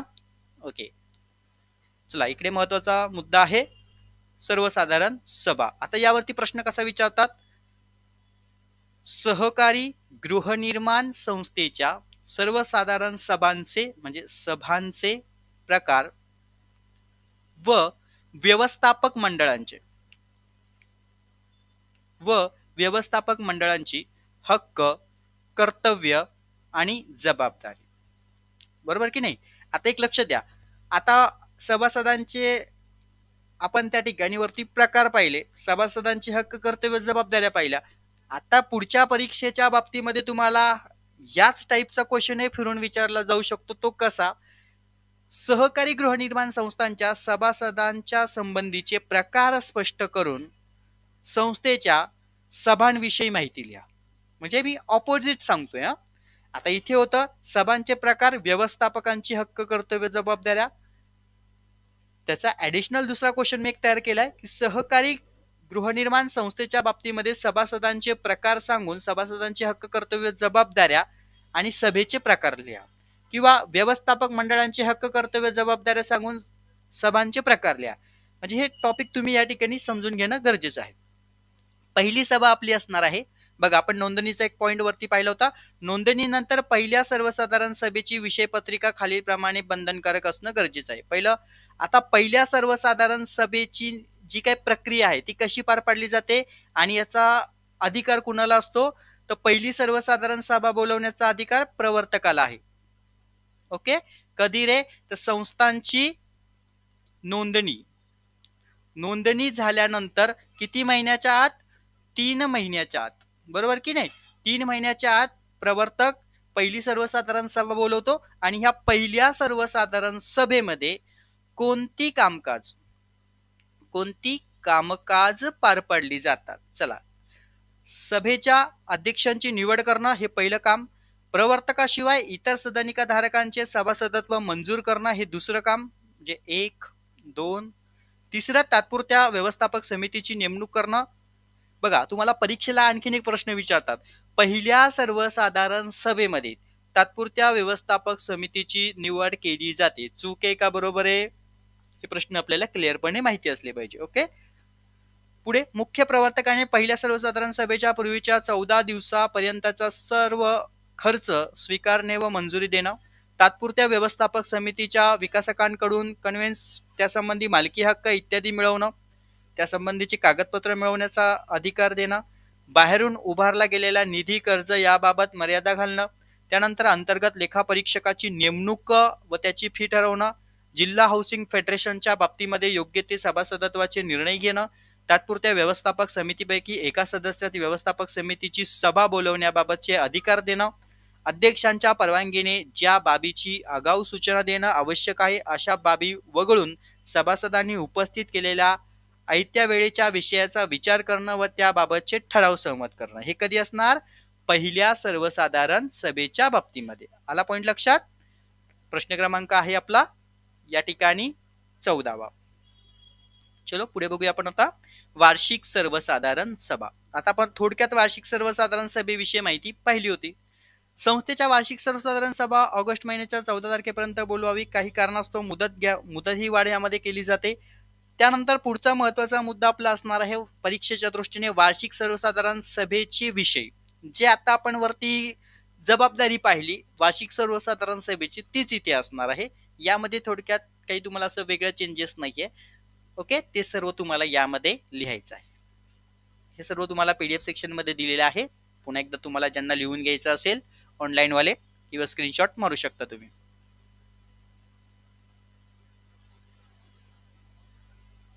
तेच पॉइंट आहे सगळे वर्षे. ओके, फक्त आता त्यामध्ये आपल्याला पुढचा एक पॉइंट ऍड करायचा आहे, कोरम, गणपूर्ती आणि इतिवृत्ताची भाषा. सगळ्यात महत्वाचं, सर्वसाधारण सभेच्या कोरम एकूण सभासदांच्या 2 असतील किंवा 20 पैकी जी संख्या कमी असेल तेवढा असावा. मात्र सर्वसाधारण सभेचा कोरम पूर्ण न झाल्यास दिल्यास वेळेनंतर अर्धा तास सभा तहकूब करावी व तसेच करून सुद्धा त्या ठिकाणी सगळ्यात महत्वाचे, कोरम न उपलब्ध झाल्यास उपस्थित सभासद कोरमशिवाय सभासद त्या ठिकाणी सभा घेऊ शकत नाही, हा महत्वाचा मुद्दा असतो. मात्र अशा स्वरूपाची सूचना विषयपत्रिकामध्ये सोबत देणं गरजेचं असतं. पण पुढे एक पॉईंट यामध्ये आपल्याला ऍड करू इच्छित असतो की तो म्हणजे काय की जो कोरम म्हणजे काय, सभासदांची संख्या. कोरम न झाल्यास उपस्थित सभासद कोरम शिवाय सर्वसाधारण सभा घेऊ शकतात असं तुम्ही त्या ठिकाणी सूचना किंवा विषयपत्रिका असेल त्याच्यातही नमूद करू शकतात. परंतु जर काही संस्थांच्या बाबतीमध्ये पाहिलं गेलं तर आपल्याला सभांमध्ये महत्वाच्या सूचना दिलेल्या असतात. तर समजा व्यवस्थित सभासद त्या ठिकाणी एकाच पाच सभासद किंवा उपस्थित झाले नाही तर ती सभा पुन्हा पुढे ढकलली जाते. ती आपल्याला जेव्हा पुनर्विकासाच्या प्रक्रियेमध्ये येतो पॉईंट त्यावेळेस तो निर्णय त्यामध्ये दिला जातो. ओके. व्यवस्थापक समिती सदस्यांची संख्या 5 असल्यास कोरम 3-7 असल्यास कोरम 4-9 असल्यास कोरम 5 असावा. संस्थेच्या इतिवृत्त मराठी, इंग्रजी, हिंदी भाषेमध्ये आवश्यक आहे, पण शक्यतो मराठी आणि इंग्रजी ह्या भाषांमध्ये जास्त असतो. त्यानंतर पुढे विशेष सर्वसाधारण सभा. हा पॉईंट खूप महत्वाचा आहे पेपरच्या दृष्टीने, IMP करून ठेवा. विशेष सर्वसाधारण रिकामी जागेला प्रश्न येतो तुम्हाला हा एवढा. संस्थेच्या एकूण सभासदांपैकी एकास 5 म्हणजे 1/5 सभासदांनी लेखी मागणी केल्यास, संबंधित नोंदणी अधिकाऱ्यांनी सूचना दिल्यास किंवा हाऊसिंग फेडरेशनच्या बाबतीमध्ये तशी मागणी केल्यास, म्हणजे मागणी केल्याच्या तारखेपासून 1 महिन्याच्या आत विशेष सर्वसाधारण सभा ही बोलवली जाते. आणि विशेष सर्वसाधारण सभा बोलवण्यामागचं कारण एकच असतं, काहीतरी महत्वाचे विशेष कारण असतात, काही निर्णय घ्यावे लागतात आणि त्या निर्णयासाठीच ही विशेष सर्वसाधारण सभा बोलवली जाते. संस्थेच्या 1/5 एकाच 5 सभासदांनी मागणी केल्यास तर विहित मुदतीमध्ये संस्थेने सभा न बोलवल्यास निबंधकांचे प्राधिकृत अधिकाऱ्यांची नेमणूक करून विशेष सर्वसाधारण सभा ही बोलवता येते. वार्षिक सर्वसाधारण सभा मुदतीस न बोलवल्यास किंवा वाढीव मुदतीस परवानगी घेऊन त्या मुदतीस सुद्धा न बोलवल्यास अशी सभा बोलवण्याची जबाबदारी असलेल्या व्यवस्थापक समिती सदस्यांच्या पदावरून निकषित करण्याची तरतूद कलम 75 मध्ये देण्यात आलेली आहे. ओके, चलो पुढे बघूया. लेखा परीक्षण. आता हा टॉपिक खूप महत्वाचा आहे, त्यामुळे आपला प्रश्न क्रमांक असेल 15वा. ओके, प्रश्न क्रमांक 15वा. सहकारी गृहनिर्माण संस्थांचे लेखापरीक्षण. अगदी कॉमन आणि थोडक्यात बघूया आपण.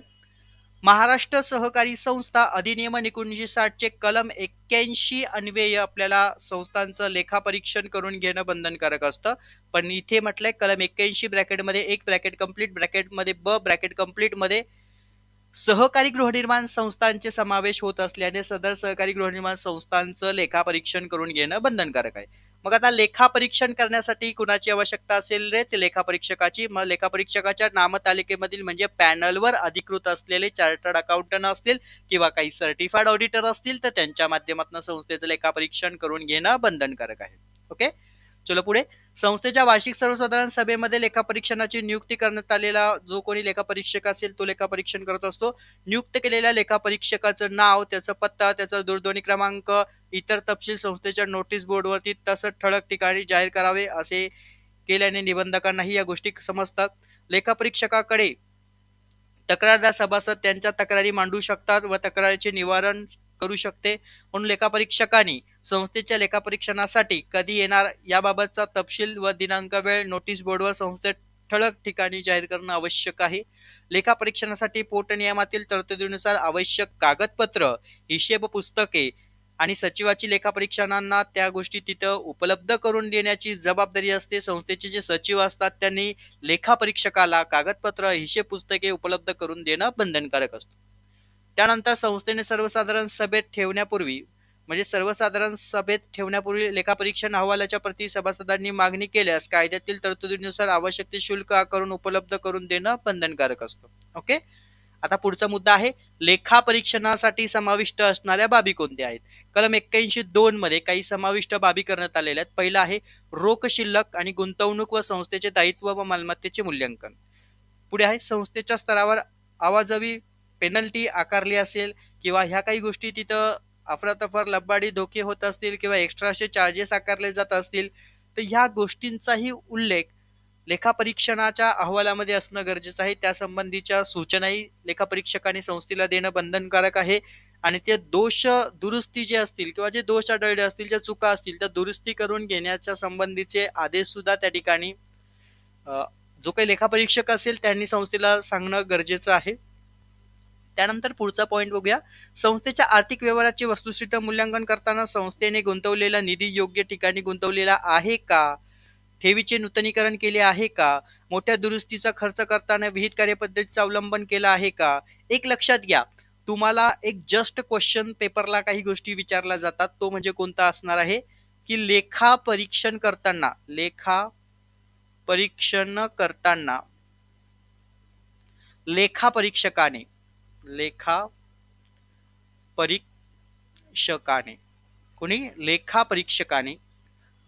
कोणत्या विशेष बाबींची काळजी घेतली पाहिजे, कोणत्या विशेष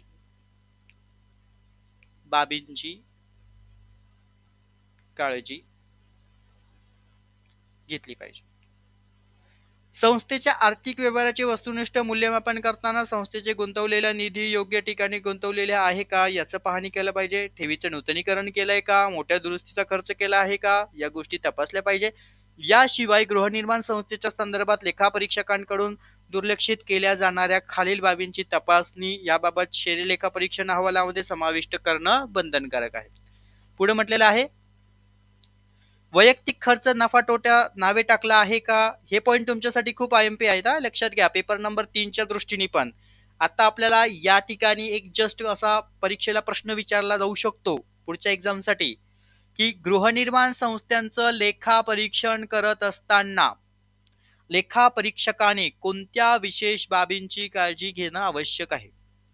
तर वैयक्तिक खर्च नफा तोटा नावे टाकलेला आहे का, संस्थेच्या उद्देशापूर्ती खर्च केलेला आहे का, पुस्तिका नोंद केली आहे का, सभासदांच्या प्रती, थकबाकीदार, हाऊसिंग फेडरेशन सभासदत्व, कलम 73, शिक्षण निधी, तपासणीचा अखेरचा खर्च ताळेबंद पत्रकामध्ये दाखवला आहे का, लेखा परीक्षणाचे आवश्यक असणारी रेकॉर्ड कागदपत्र उपलब्ध केलेली आहेत का, कायदा नियम यांचं उल्लंघन केलंय का योग्य पद्धतीने वापर केला जातोय. जर या बाबींचे उत्तर नकारात्मक असेल तर त्या संबंधी लेखापरीक्षक अहवालामध्ये सहकारान नमूद करू शकतात. म्हणून या संबंधीचे पूर्ण लेखापरीक्षण म्हणजे गृहनिर्माण संस्थांचं लेखापरीक्षण या ठिकाणी लेखापरीक्षक अशा पद्धतीने त्या ठिकाणी करू शकतात. ही सर्व पॉईंट तुम्हाला पेपरला लिहायची आहेत. त्यानंतर या व्यतिरिक्त लेखापरीक्षण अहवालामध्ये खालील मुद्दे पण नमूद असतात. कायदा कानून पोटनियमन, ज्या रकमांचा हिशेब दिलेला आहे तो योग्य पद्धतीने दिलेला आहे किंवा नाही, अयोग्य अनियमित केलेला खर्च, संशयित बुडीत कर्ज, त्यांच्या वाटपासंबंधीची माहिती, निबंधकांनी विहित केलेल्या काही महत्वाच्या बाबी ह्या सर्व अहवालामध्ये असणं गरजेचं आहे. आता लेखापरीक्षण अहवालाची रचना कशी असावी हा एक महत्वाचा मुद्दा आहे. लेखापरीक्षणचा अहवाल कसा असला पाहिजे, स्पष्ट असला पाहिजे आणि तो जास्त त्या ठिकाणी त्रिटोक म्हणजेच वाचण्यामध्ये जास्त तो कठीणही नसावा. अहवालात वैयक्तिक शेरे नसावे. दोष दुरुस्ती कशी करावी याबाबतचं स्पष्टपणे मार्गदर्शन असावं. मुद्देस्वरूप तो अहवाल असावा आणि त्यामध्ये पेपरला येणारा सगळ्यात IMP क्वेश्चन आर्थिक पत्रके सहकार नियमातील नमूद असलेले डॅश डॅश नमुन्यामध्ये असतात तर न नमुन्यामध्ये आर्थिक पत्रक असतात. त्यानंतर पुढे लेखापरीक्षण अहवालाची रचना खालील 3 बाबींमध्ये असावी. पहिला घटक आहे आर्थिक गैरव्यवहार, अफरातफर, निधीचा वापर, विनियोग, धोरणात्मक निर्णय, अयोग्य आणि अनियमित कर्ज व्यवहार आणि अयोग्य गुंतवणुका. हा तुमचा अ विभागामध्ये. ब विभागामध्ये पुढे व्यवस्थापन मंडळामध्ये सगळ्यात महत्वाचं सभासदत्व, कर्मचारी वर्ग, सभांचा वृत्तांत या संबंधीची संपूर्ण माहिती असावी आणि ती तपासावी. त्यानंतर पुढे वित्तीय संस्था संबंधीची माहिती तपासावी. वैज्ञानिक लेखा परीक्षणाच्या संबंधी दोष दुरुस्ती सांगितले असेल तर ते दुरुस्ती केलेत का या गोष्टी तपासणी केल्या पाहिजे. त्यानंतर पुढे वेगवेगळे विभाग असतात त्या विभागानुसार संस्थांचं लेखापरीक्षण करून माहिती नोंद करणं गरजेचं आहे. जसं की अर्थ विभाग म्हणजे अर्थव्यवस्थापन, निधीचा विनियोग, ताळेबंदातील बाबींचं मूल्यांकन, नफा तोटा, अंदाजपत्रक, विश्लेषणात्मक नफा तोटा, रोखता आणि दुरुस्ती आणि त्या संबंधीच्या असणाऱ्या तरतुदी. त्यानंतर कर्ज वाटपासंबंधीचा पॉईंट, कर्जाचं धोरण काय आहे, कर्जाचं वाटप किती केलं आहे, थकबाकी किती आहे, वसुली किती आहे, अनुत्पादित जिंदगी किंवा संशयित बुडीत निधी किती आहेत याची तपासणी आणि तपासणी करून अहवालात या सर्व गोष्टींची नोंद असणे गरजेचं आहे. ओके. पुढे विभाग क मध्ये सामान्य सूचना आणि काही शेरे. यामध्ये जसं वाहनं असतील, खर्च पावत्या असतील, बांधकाम असेल, फर्निचर असेल, स्टेशनरी असेल किंवा इतर प्रवास खर्च असेल या सर्वांचा बाबींचा समावेश आणि सगळ्यात महत्त्वाचं या सगळ्या गोष्टी काटेकोर पद्धतीने तपासणी करणं आणि मग त्या अहवालामध्ये नोंद करणं गरजेचं असतं. त्यानंतर पुढचा पॉईंट आहे लेखापरीक्षणाच्या संबंधीची फी. आता हे जुन्या स्ट्रक्चरमध्ये नोटिफिकेशन्समध्ये तुम्हाला या सगळ्या गोष्टी दिलेल्या आहेत. महानगरपालिका क्षेत्रामध्ये 36 रुपये प्रति सभासद, त्यानंतर नगरपालिका क्षेत्र असेल तर 24, ग्रामपंचायत असेल तर 12, त्यानंतर पुढे लेखापरीक्षण, फेर लेखापरीक्षण.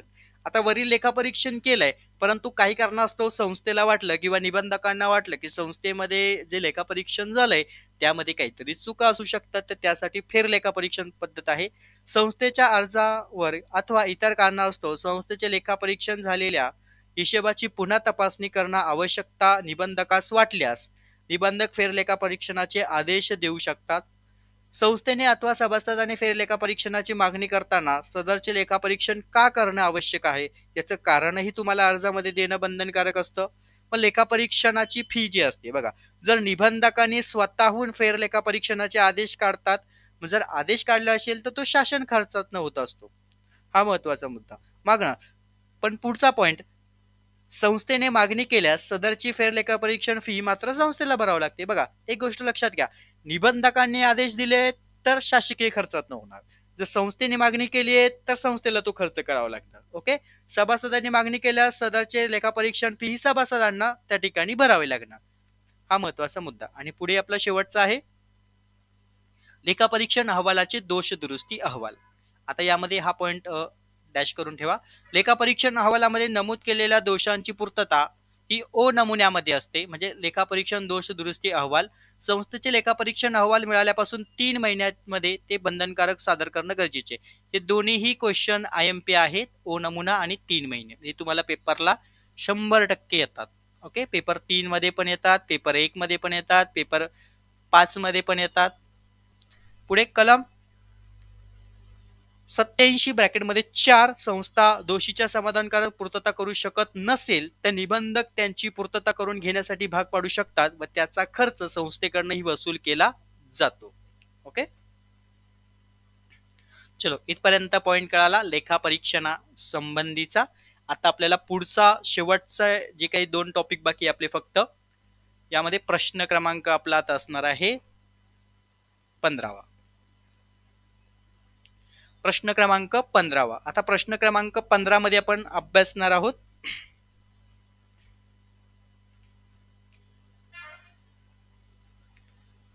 एकतर्फी अभिहस्तांतरण प्रक्रिया, ज्याला आपण काय म्हणतो मानवी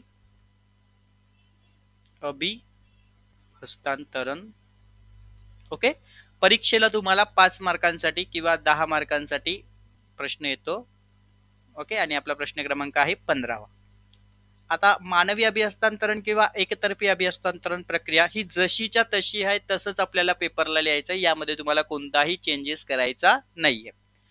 मोफा कायदा 1963च्या कलम 11 व नियम 64 मधील क्रमांक 9 मध्ये सुधारणा करून शासनाने 27 सप्टेंबर 2010 रोजी जाहीर केलेल्या अधिसूचनेनुसार मानवी हस्तांतरण करून घेण्यासाठी करावयाची प्रक्रिया, यामध्ये यादी 1 ते 14 कागदपत्र खालीलप्रमाणे दिलेली आहेत. सदर प्रक्रिया सुलभ व जलद व्हावी म्हणून 24 फेब्रुवारी 2011 मध्ये शासनाने अर्जासोबत जोडावयाचे काही कागदपत्रांची त्यांनी या ठिकाणी मर्यादित संख्या आपल्याला दिलेली आहे.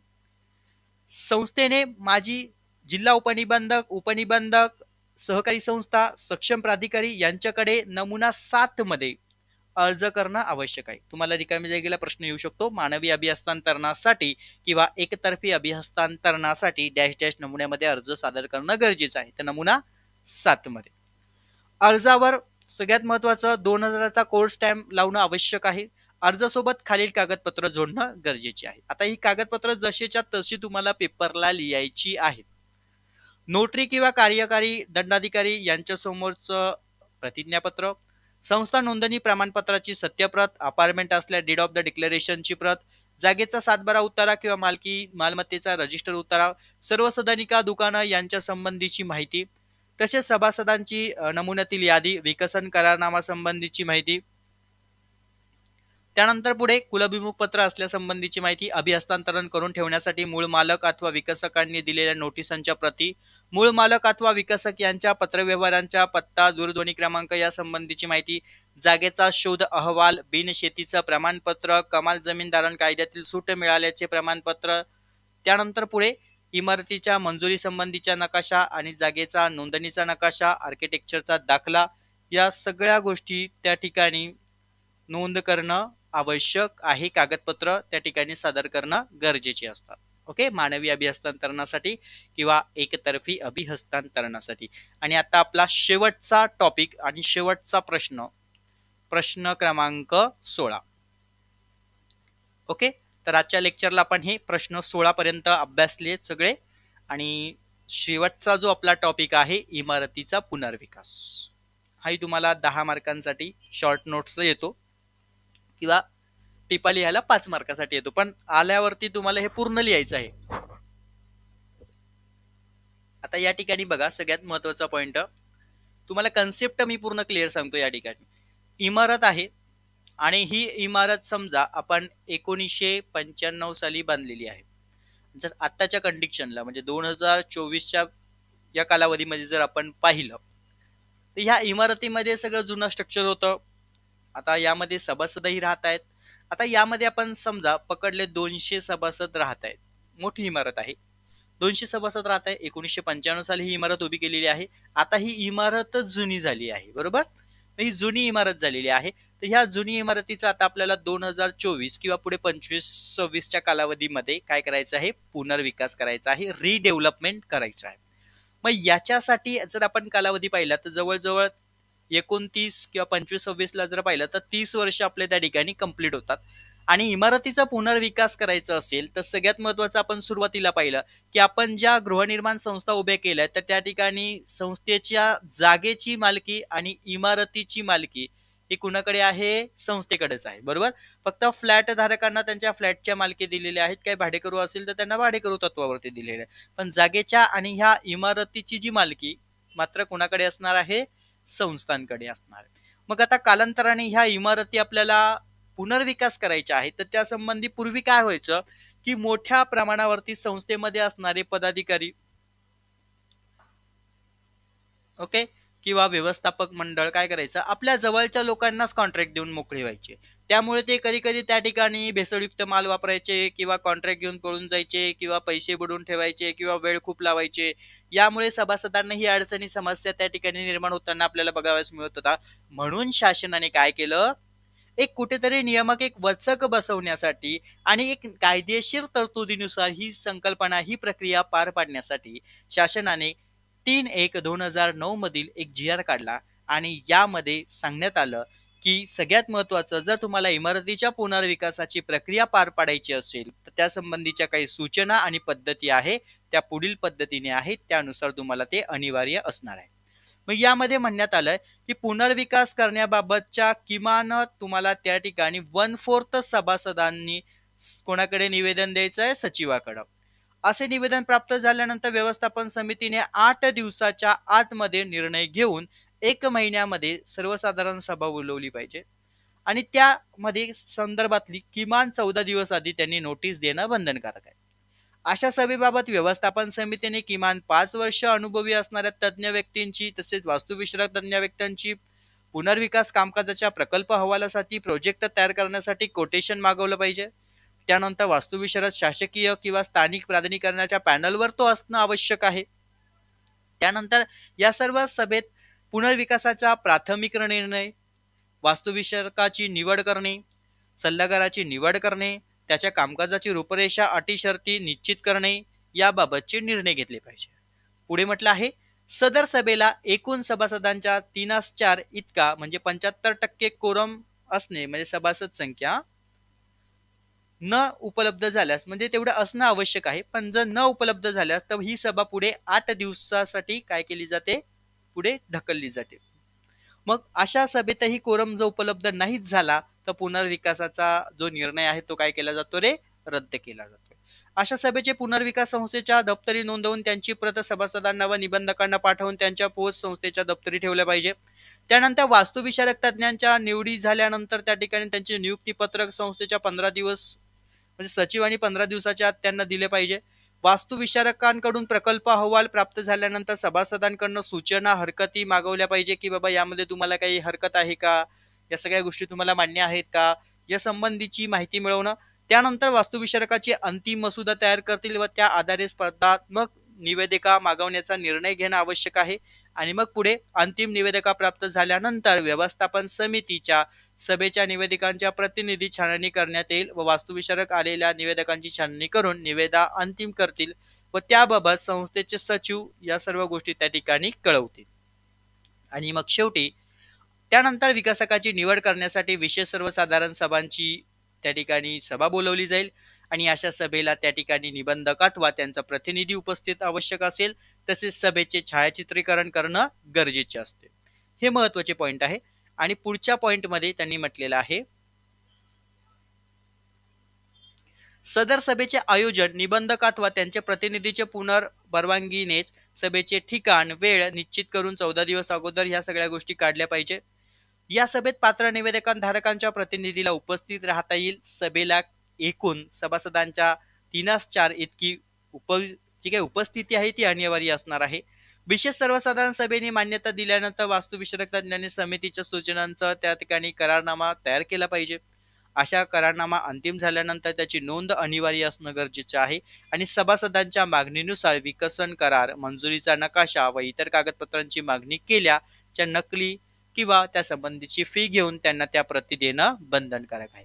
मग अशा पद्धतीने सहकारी संस्थांच्या संबंधी जी त्या ठिकाणी पुनर्विकासाची किंवा रिडेव्हलपिंगची प्रक्रिया आहे ही या पद्धतीने त्या ठिकाणी पार पाडली जाते. तर आम्हाला परीक्षेला ही त्या ठिकाणी टिपा लिहामध्ये हा एक प्रश्न येतो की इमारतीच्या पुनर्विकासाची प्रक्रिया स्पष्ट करा. ओके, आतापर्यंत टिपा लिहाच्या सेक्शन मध्येच हा प्रश्न आलेला आहे. तर आजच्या लेक्चरला आपण या ठिकाणी सगळ्यात महत्त्वाचे पॉइंट अभ्यासले आणि एकूण प्रश्न आपले 16 झालेले आहेत. तर हे 16 प्रश्न आपण या ठिकाणी संपूर्ण याचा अभ्यास केला. आणि आता पुन्हा तुम्हाला शेवटी जाता जाता आपण आतापर्यंत काय काय घटक अभ्यासले याचा एक थोडक्यात तुम्हाला मी या ठिकाणी आढावा देतोय. ओके, तर बघा पहिल्या घटकांमध्ये आपण पहिला जो आपला पॉइंट होता त्यामध्ये आपण कार्यपुस्तिका, ओके, त्याच्यानंतर आपण नोंदणीची प्रक्रिया, त्यामध्ये आपण भाडेकरू सहभागीदारी, ओके, त्याच्यानंतर आपण पुढे काही महत्वाचे रेकॉर्ड, त्याच्यानंतर म्हणजे दप्तर, त्यानंतर सभा, ओके, त्यानंतर वारस नोंद, त्याच्यानंतर हस्तांतरण प्रक्रिया,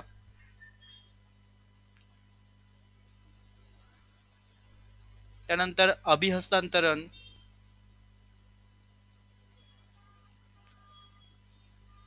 त्यानंतर लेखापरीक्षण,